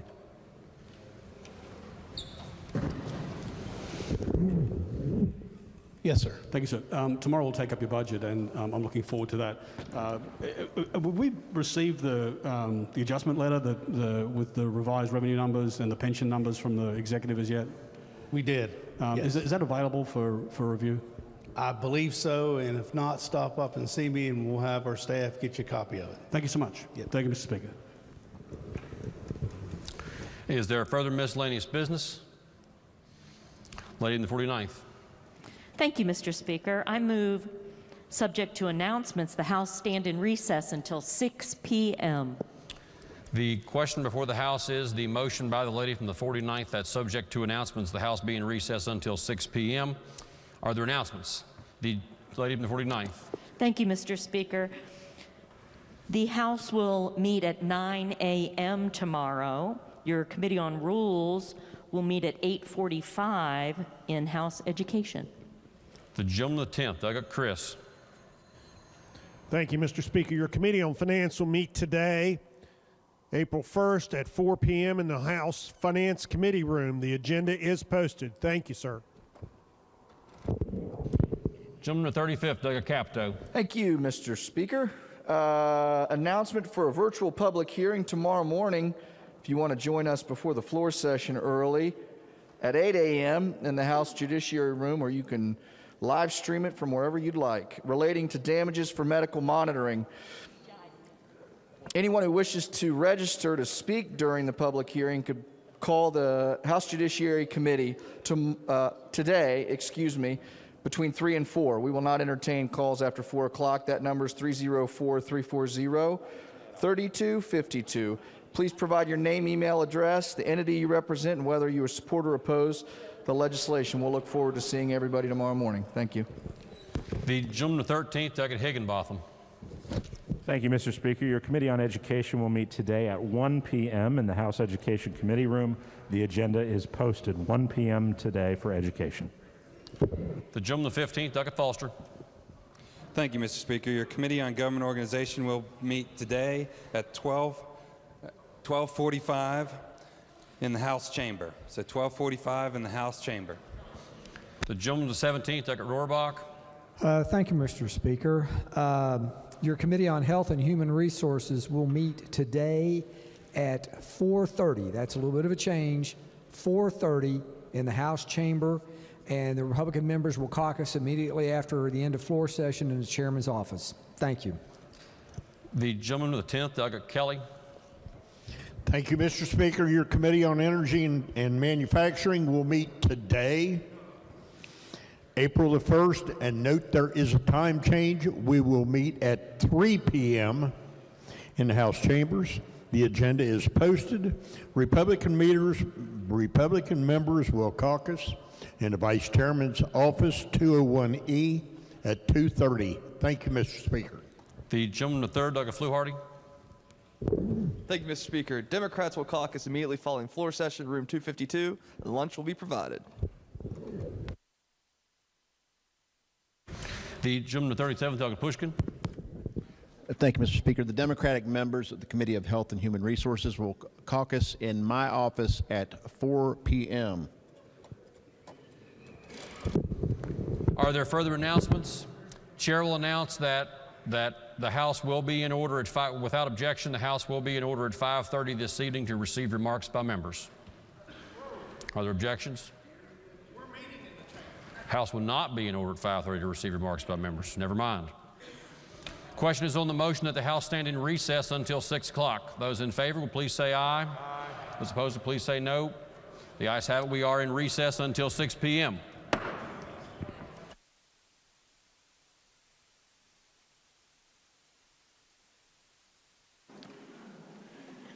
Senate will come to order. All those not having privileges of the floor will please vacate the chamber. Those in the gallery and those on the floor will please rise as we're led in prayer by the First Sergeant J. Powers with West Virginia State Police. Please remain standing after the prayer as the senior senator from the 4th leads us in reciting the Pledge of Allegiance. First Sergeant Powers. Thank you, Mr. President. Let us pray. Dear Heavenly Father, thank you for this day and thank you for the many blessings you bestow upon us. Continue to bless the members of the Senate and staff. Give them guidance as they make important decisions for the state. On this Maundy, Thursday, Lord, we are reminded of the love you showed for your disciples by washing their feet. Your lesson of serving others and not being served exemplifies how we should treat each other. As the Easter weekend approaches, we thank you for the ultimate sacrifice of love when you gave your life so that our sins would be forgiven. For God so loved the world that he gave his only begotten Son, that whosoever believeth in him should not perish but have everlasting life.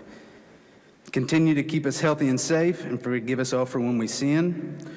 O Lord, our Lord, how majestic is your name in all the earth.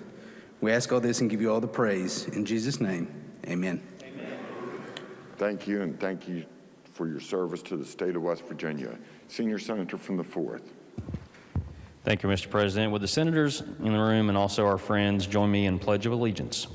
I pledge allegiance to the flag of the United States of America and to the republic for which it stands, one nation under God, indivisible, with liberty and justice for all.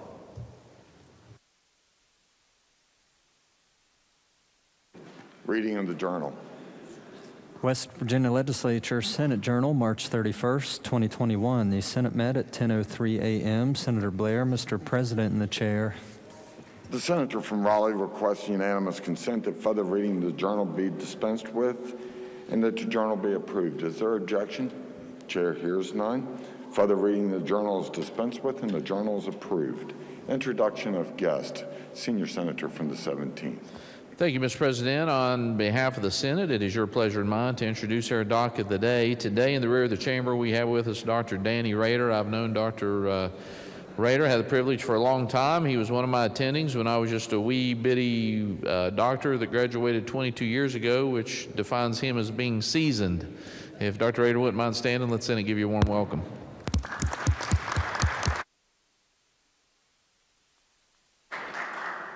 Are there further introductions?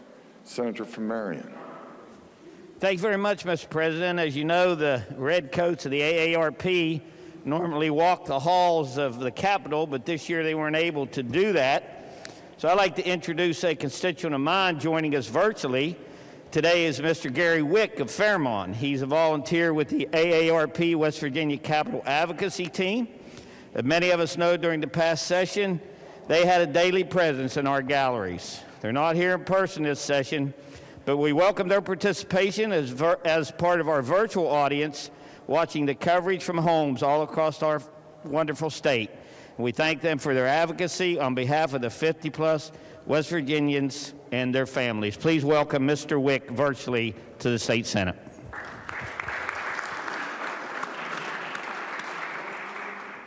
Further introductions. Communications from the House. The Clerk of the House announced that the House amended and passed committee substitute for Senate Bill 275 relating generally to West Virginia Appellate Reorganization Act of 2021. Message will be received. Senior Senator from the 17th. Thank you, Mr. President. I move the Senate concur in the House amendments to Senate Bill 275. Senior Senator from the 17th moves that the Senate concur with House amendments to Senate Bill 275. Is there a discussion? Senior Senator from the 17th. Thank you, Mr. President. Senate Bill 275 provides the establishment of an intermediate court of appeals and terminates the Workers' Compensation Office of Judges. The House amendment reduces the number of ICA judges from 6 to 3. It reduces the terms from 12 years to 10 years. It requires that initial appointments of ICA judges by governor are made only from lists of 3 candidates provided by a Judicial Vacancy Advisory Commission for each position, rather than 8 candidates for each 3-member district. It eliminates the division of the state into 2 divisions, changes to jurisdiction of ICA in the following ways. 1, it adds language allowing Supreme Court sua sponte to obtain jurisdiction over any civil case filed in the ICA. 2, it adds language allowing the Supreme Court to give ICA some jurisdiction over criminal cases. And 3, adds language giving ICA jurisdiction over lawyer discipline cases and Judicial Investigation Commission cases. Be happy to field questions, otherwise urge passage. Is there further discussion? Senator from Harrison. Thank you, Mr. President. I continue to oppose this bill. In its current form, it demonstrates how we're just playing with fire. Here we've taken 6 intermediate court judges and made them 3, gone from 2 divisions to 1. Although there's other changes in here that certainly could have the effect of shortcutting the intermediate court and bypassing it completely, we're creating a clear bottleneck that we warned of when we had the 2 divisions and adding 12 to 18 months to every case. I continue to oppose this bill, and I urge a no vote on concurrence, Mr. President. Is there further discussion? If not, the question for the Senate is the Senate concur in the House amendments to Senate Bill 275. All those in favor say aye. Aye. Those opposed, no. The ayes appear to have it. The ayes do have it. I declare the motion adopted. The question is now on passage of the bill as amended. All those in favor will vote yea. Those opposed will vote nay. The clerk shall prepare the machine.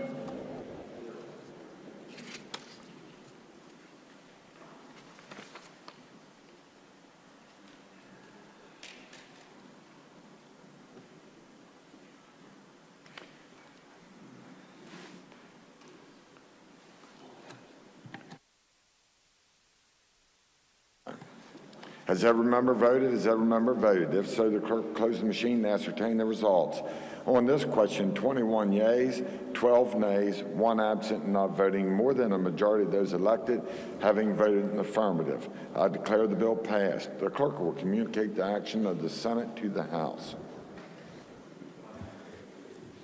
The Clerk of the House announced that the House refused the Senate amendments and asks the Senate to recede therefrom as it relates to committee substitute for House Bill 2003 relating to the authority and obligations of the governor and legislature when in declared states of preparedness and emergency.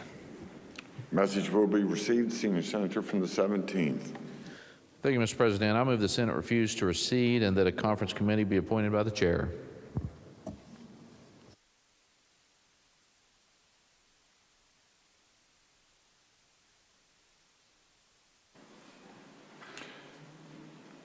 Senior Senator from the 17th moves that the Senate refuse to recede from the amendment to the House Bill 2003 and the committee of a conference be appointed by the chair. Is there discussion?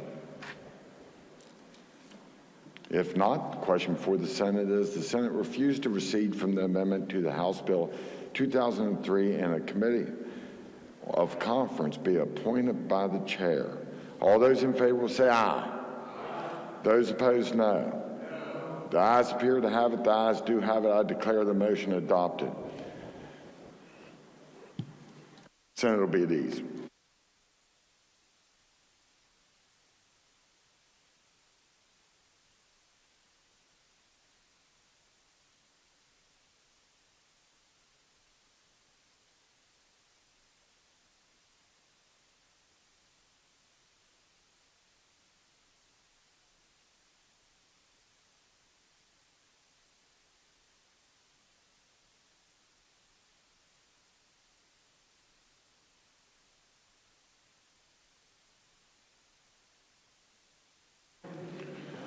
On behalf of the Senate, the chair appoints the senator from Morgan, the senator from Wetzel, and the senator from Greenbrier.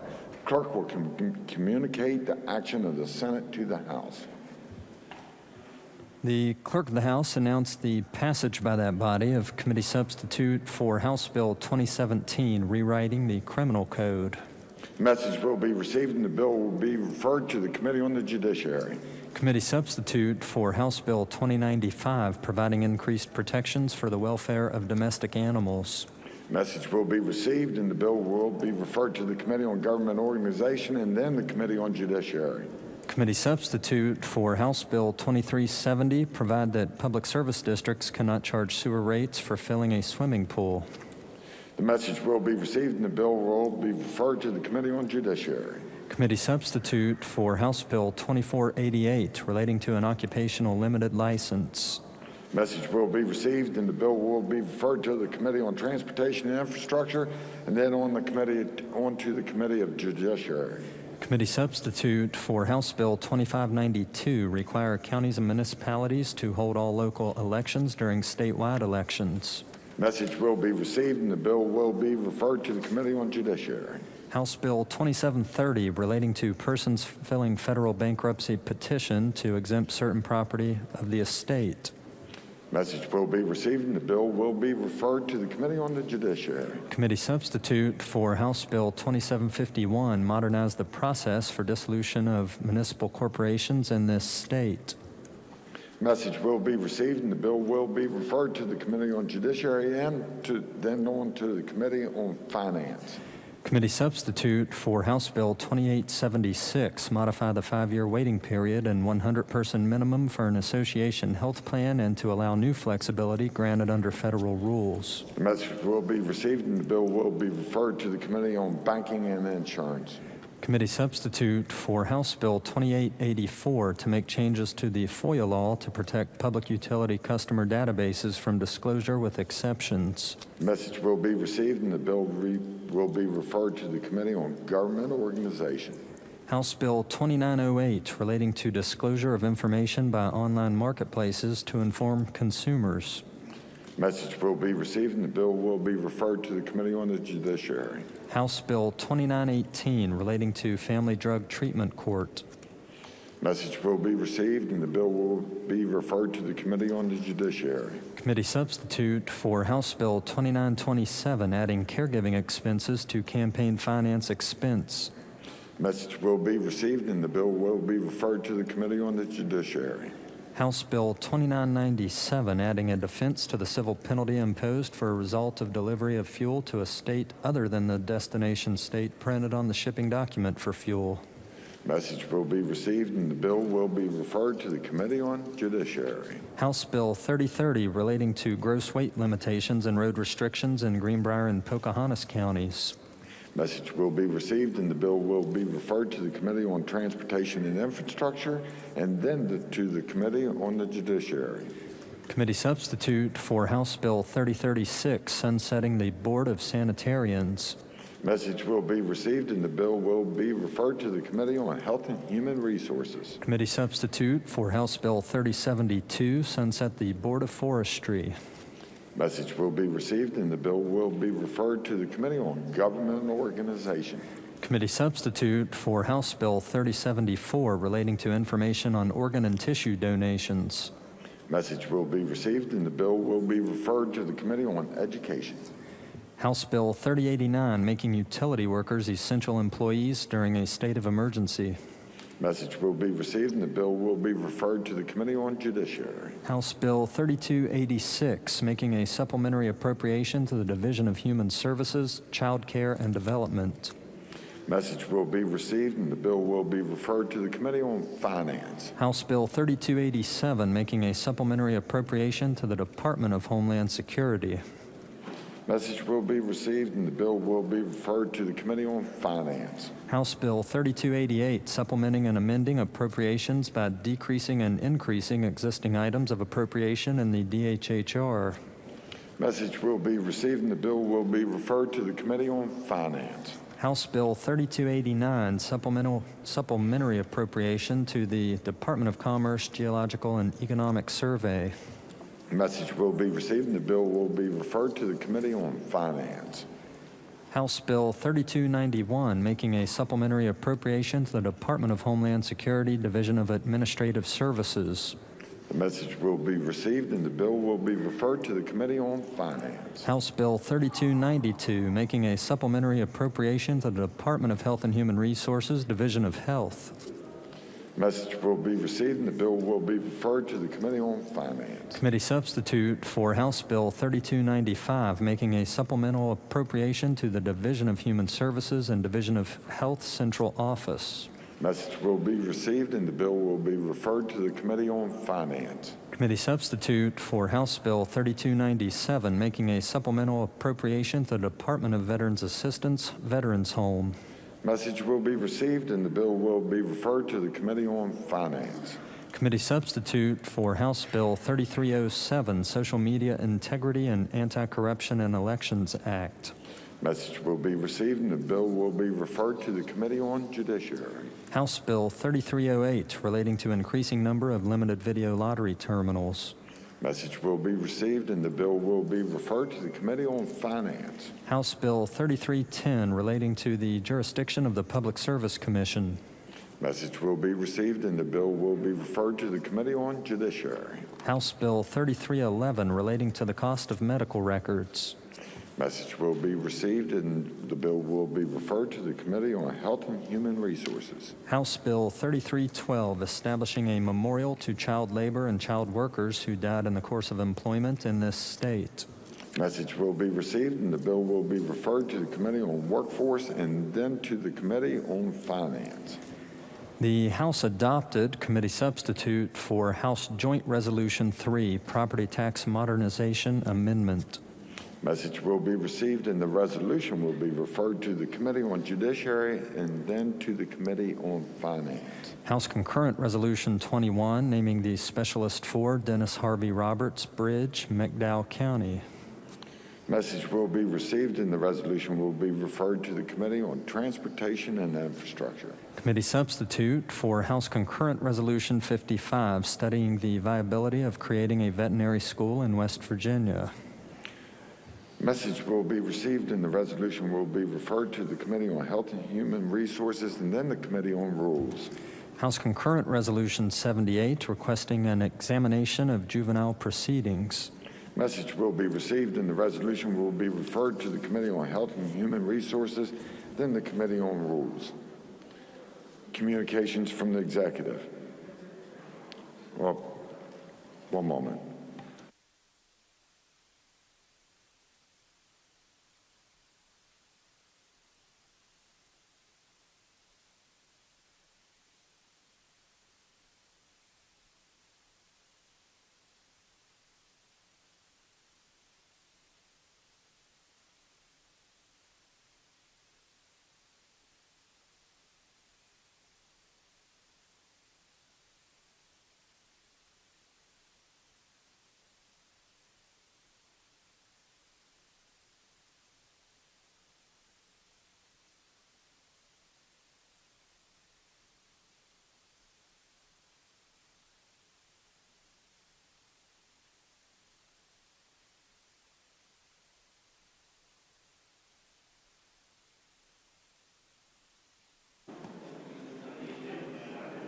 Communications from the executive.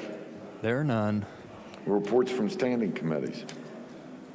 Your Committee on Finance has had under consideration Senate Bill 125, the budget bill, and reports back a committee substitute for same, with the recommendation that the committee substitute do pass. Respectfully submitted, Eric J. Tarr, Chair. The report will be received.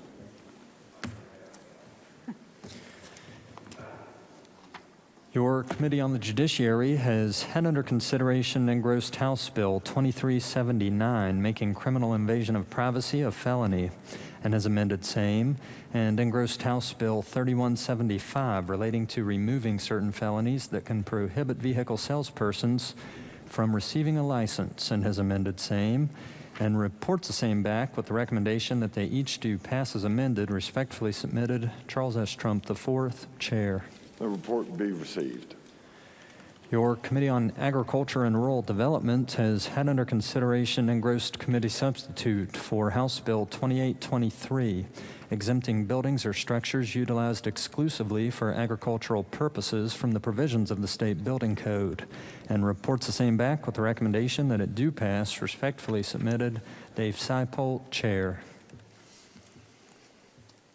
The report will be received.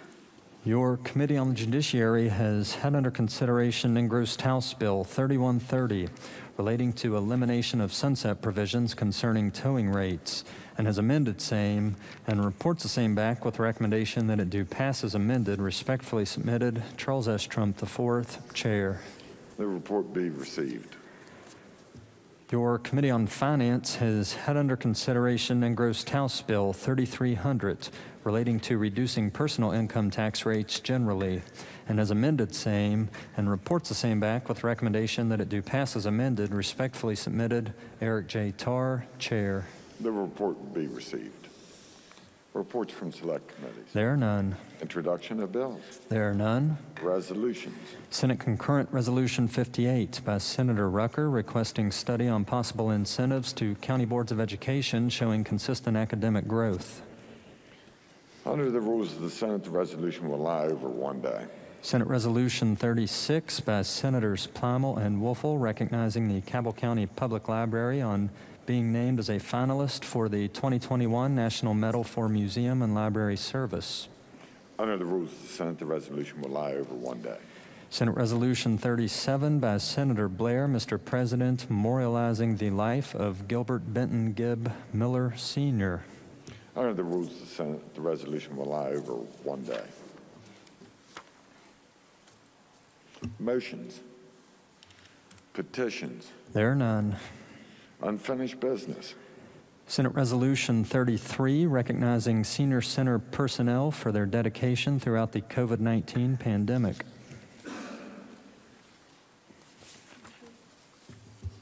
Senior Senator from the 17th. Thank you, Mr. President. I request unanimous consent that the resolution be taken up for immediate consideration, committee reference be dispensed with, and the resolution be placed upon its passage. Is there objection? Chair hears none. The clerk will read the resolution. Senate Resolution 33, recognizing senior center personnel as essential workers and commending them for their dedicated public service through the COVID-19 pandemic. Question is on adoption of the resolution. Is there discussion? If not, the question before the Senate is adoption of the resolution. All those in favor will say aye. Aye. Those opposed, no. The ayes appear to have it. The ayes do have it. I declare the resolution adopted. Senate Resolution 34, recognizing Coalfield Health Center's contributions to rural health care. Senior Senator from the 5th. Request unanimous consent the resolution be taken up for immediate consideration. Committee reference be dispensed with and the resolution be placed upon its adoption. Is there objection? Chair hears none. The clerk will read the resolution. Senate Resolution 34, recognizing the Coalfield Health Center's contributions to rural health care. Question is on adoption of the resolution. Is there discussion? Senior Senator from the 5th. Thank you, Mr. President. And on behalf of the senator from Cabell, Boone, and Logan, this is quite a prestigious recognition as the National Rural Health Association selected the center as the outstanding rural health organization in the nation in this year. So that's pretty phenomenal. From its humble beginnings of a community and a federally health qualified lookalike, an FQHC, this is very tremendous, and under the leadership of Kristen Dahl, that's been phenomenal. And I really appreciate the fact that this is what serves our rural communities, our rural health clinics, and congratulations to the Coalfield. Is there further discussion? If not, the question before the Senate is adoption of the resolution. All those in favor will say aye. Those opposed, no. The ayes appear to have it. The ayes do have it. I declare the resolution adopted. Senate Resolution 35, recognizing clean energy's importance to West Virginia's energy future.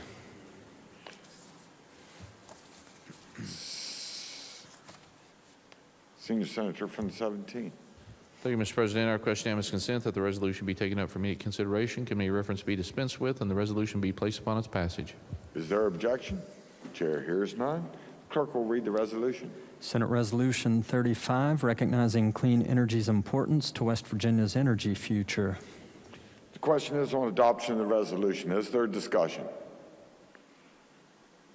If not, the question before the Senate is adoption of the resolution. All those in favor will say aye. Those opposed, no. The ayes appear to have it. The ayes do have it. I declare the resolution adopted. House Concurrent Resolution 15, Rare Disease Day. Question is on adoption of the resolution. Is there discussion? If not, the question before the Senate is the adoption of the resolution. All those in favor say aye. Those opposed, no. The ayes appear to have it. The ayes do have it. I declare the resolution adopted. Clerk will communicate the action of the Senate to the House. House Concurrent Resolution 35, requesting the Department of Health and Human Resources to continuously evaluate the child welfare system. Question is on adoption of the resolution. Are there amendments to this resolution? Yes, sir. The Committee on Health and Human Resources moved to amend the resolution. Senator from Marshall. Thank you, Mr. President. I request unanimous consent to explain the amendments in lieu of having them read, and that all amendments be considered as one. Is there objection? Chair hears none. Senator from Marshall. Mr. President, the amendments correct technical citations in the bill, and there's an additional duty placed on the Department of Health and Human Resources to study other workforce issues. I urge adoption. Is there further discussion? If not, question for the Senate is adoption of the amendment offered by the Committee on Health and Human Resources. All those in favor will say aye. Those opposed, no. The ayes appear to have it. The ayes do have it. I declare the amendment adopted. Are there further amendments to the resolution? No, sir. The question before the Senate is adoption of the resolution. Is there discussion? Senator from Marshall. Thank you, Mr. President. The implementation of a continuous improvement program with performance measures and outcomes for the child welfare system and for all children with serious emotional disorders served by the department will assist the department to continue to evaluate and identify areas of need and areas that are needed for improvement. In order to maintain effective child welfare systems and programs, DHHR should continuously evaluate caseworker, workforce, and the Bureau of Children and Families, child abuse and neglect reporting, screening, and intake processes, services provided to families to prevent children being removed from their homes, availability and stability of foster care and kinship care placements, permanency for children served by the child welfare system and services provided to children, including children, again, out of foster care. It is recommended that DHHR contract with a third-party independent expert to evaluate the workload for caseworkers of the Bureau of Children and Families to assess the impact of recent steps taken by the department and recent steps taken by the legislature to expand the number of caseworkers available to serve the children in the child welfare system and to determine whether additional action should be taken. DHHR report to LACRA The DHHR report to LACRA on the progress of establishing performance and outcome measures by December 1st, 2021. The DHHR report to LACRA the findings of the workload study by July 1st, 2022, and the LACRA report to the regular session of the legislature 2022 on its findings, conclusions, and recommendations, together with drafts of any legislation to effectuate its recommendations. Mr. President, I urge adoption. Is there further discussion? If not, question before the Senate is adoption of the resolution. All those in favor will say aye. All those opposed, no. The ayes appear to have it. The ayes do have it. I declare the resolution adopted, and the clerk will communicate the actions of the Senate to the House. Bills on third reading. There are none. Bills on second reading. Engrossed House Bill 2253 relating to forgery and other crimes concerning lottery tickets. Second reading of the bill. Are there amendments to the bill? Yes, sir. The Committee on the Judiciary moved to amend the bill by striking out everything after the enacting clause. Senator from Morgan. Thank you, Mr. President. I request unanimous consent to explain the Judiciary Committee amendment in lieu of having it read. Is there objection? Chair hears none. Senator from Morgan. Thank you, Mr. President. This is one probably where it would be quicker to read it. The Judiciary Committee amendment is purely technical. It changes in two places in the bill the word imprisoned to confined, using the terminology that we use commonly in statutes now. I'd be happy to answer questions. I urge adoption of the amendment. Is there further discussion? If not, the question for the Senate is adoption of the amendment offered by the Committee on the Judiciary. All those in favor will say aye. Those opposed, no. The ayes appear to have it. The ayes do have it. I declare the amendment adopted. Are there further amendments to the bill? No, sir. The bill will be advanced to third reading. Engrossed House Bill 2888 relating to when contentions can be revived based on forensic scientific evidence that was not available at the time of conviction. Second reading of the bill. Are there amendments to the bill? No, sir. The bill will be advanced to third reading. Engrossed House Bill 3081 updating the West Virginia Business Corporations Act. Second reading of the bill. Are there amendments to the bill? No, sir. The bill will be advanced to third reading. Bills on first reading. Senior Senator from the 17th. Thank you, Mr. President. Our question unanimous consent that all bills on first read be considered read a first time and advanced to second read. Is there objection? Chair hears none. So ordered. Introduction of guest. Senior Senator from the 4th. Thank you, Mr. President. We have some children on spring break today, and I would like to introduce virtually, as we've done a couple times this session, my 8-year-old nephew. His name is Bentley, and on this beautiful day out there on his spring break, he's sitting watching the Senate session right now. And that little boy wants to grow up, and he tells us to be a lawyer and a senator. I'm not a lawyer, and I try my best to be a good senator, but that little boy would be a great one at both. So just appreciate it if the Senate would welcome him.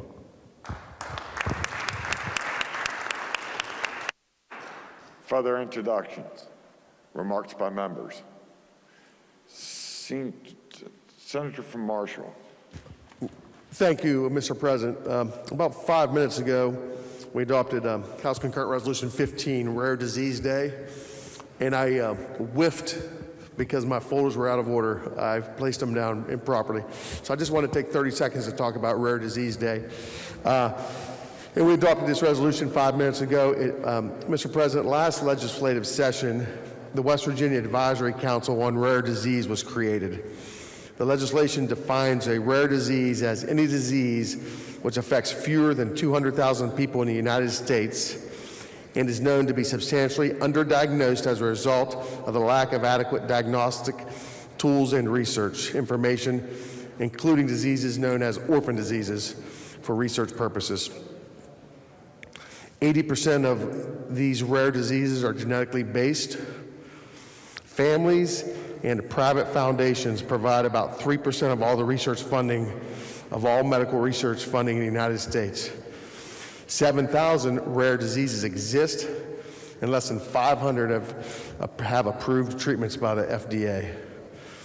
90% of healthcare providers must treat the majority of rare diseases with non-FDA approved drugs. The resolution we adopted minutes ago recognizes the last day of February every year as Rare Disease Day to bring awareness to these various rare diseases and the need to continue to fund the research and find the treatment. Thank the body for adopting the resolution, and I just wanted to get those facts out. Thank you, Mr. President.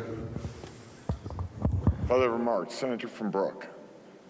Thank you, Mr. President. I want to take a moment. We lost a very large part of our community in Wellsburg yesterday when the mayor of Wellsburg, Sue Simonetti, died. Sue has been the mayor as long as I can remember, going back to prior to me moving back home in 2011. Sue was someone who, you know, there may have been mayors who were better at the inside politics or playing the political gamesmanship that sometimes require for public office, but nobody cared for the city of Wellsburg more than Sue. Nobody cared more for the town that she had lived in for decades and that she had been a city employee for 30 years prior to becoming mayor, more than Sue. Sue Simonetti really, to me, is the embodiment of what small town mayors are. Someone who is put into a position maybe because they think it's the only course of action because it's the right thing to do, and you have to do the best that you can with it. And Sue did a tremendous job overseeing things in the city. I also serve as the city attorney. I've lived in Wellsburg almost my entire life, and when I first moved home, Sue was responsible for getting me involved in civic duty when she asked me to be a part of what she started as the city's URA. And she had the vision to see that established, and it really has done a lot of things for the city. Sue's presence will be missed greatly in our council meetings as a part of the community. I know that personally she's the only person that I still don't mind when she called me kiddo, and that's what she has called me ever since I've known her. And so I would ask that the Senate have a moment of silence for the loss of Wellsburg's mayor, Sue Simonetti. Thank you, Mr. President. Please rise.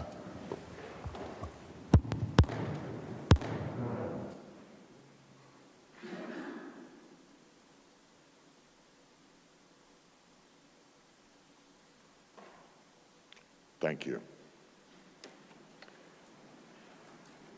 Further remarks by members? Miscellaneous business. Senior Senator from the 17th. Thank you, Mr. President. I request unanimous consent that the remarks by our senators from Marshall and Brooke be printed in the appendix of the journal. Is there objection? If not, so ordered. Thank you, Mr. President. I also request unanimous consent that a leave of absence be granted to our senator from Monongalia. Is there objection? Chair hears none, so ordered. Thank you, Mr. President. Subject to announcements, I move the Senate stand in recess until 5 p.m. Are there announcements? Senator from Morgan. Thank you, Mr. President. Your Committee on the Judiciary will meet today at 3 o'clock p.m. in the Judiciary Committee Room in 208 in the West Wing. Senator from Jefferson. Thank you, Mr. President. Your Committee on Education will meet at 2 o'clock in room 451M. The agenda has been posted. Senior Senator from the 4th. Thank you, Mr. President. Your Committee on Finance will meet today at 3 p.m. in room 451M. Former Senator from Tucker.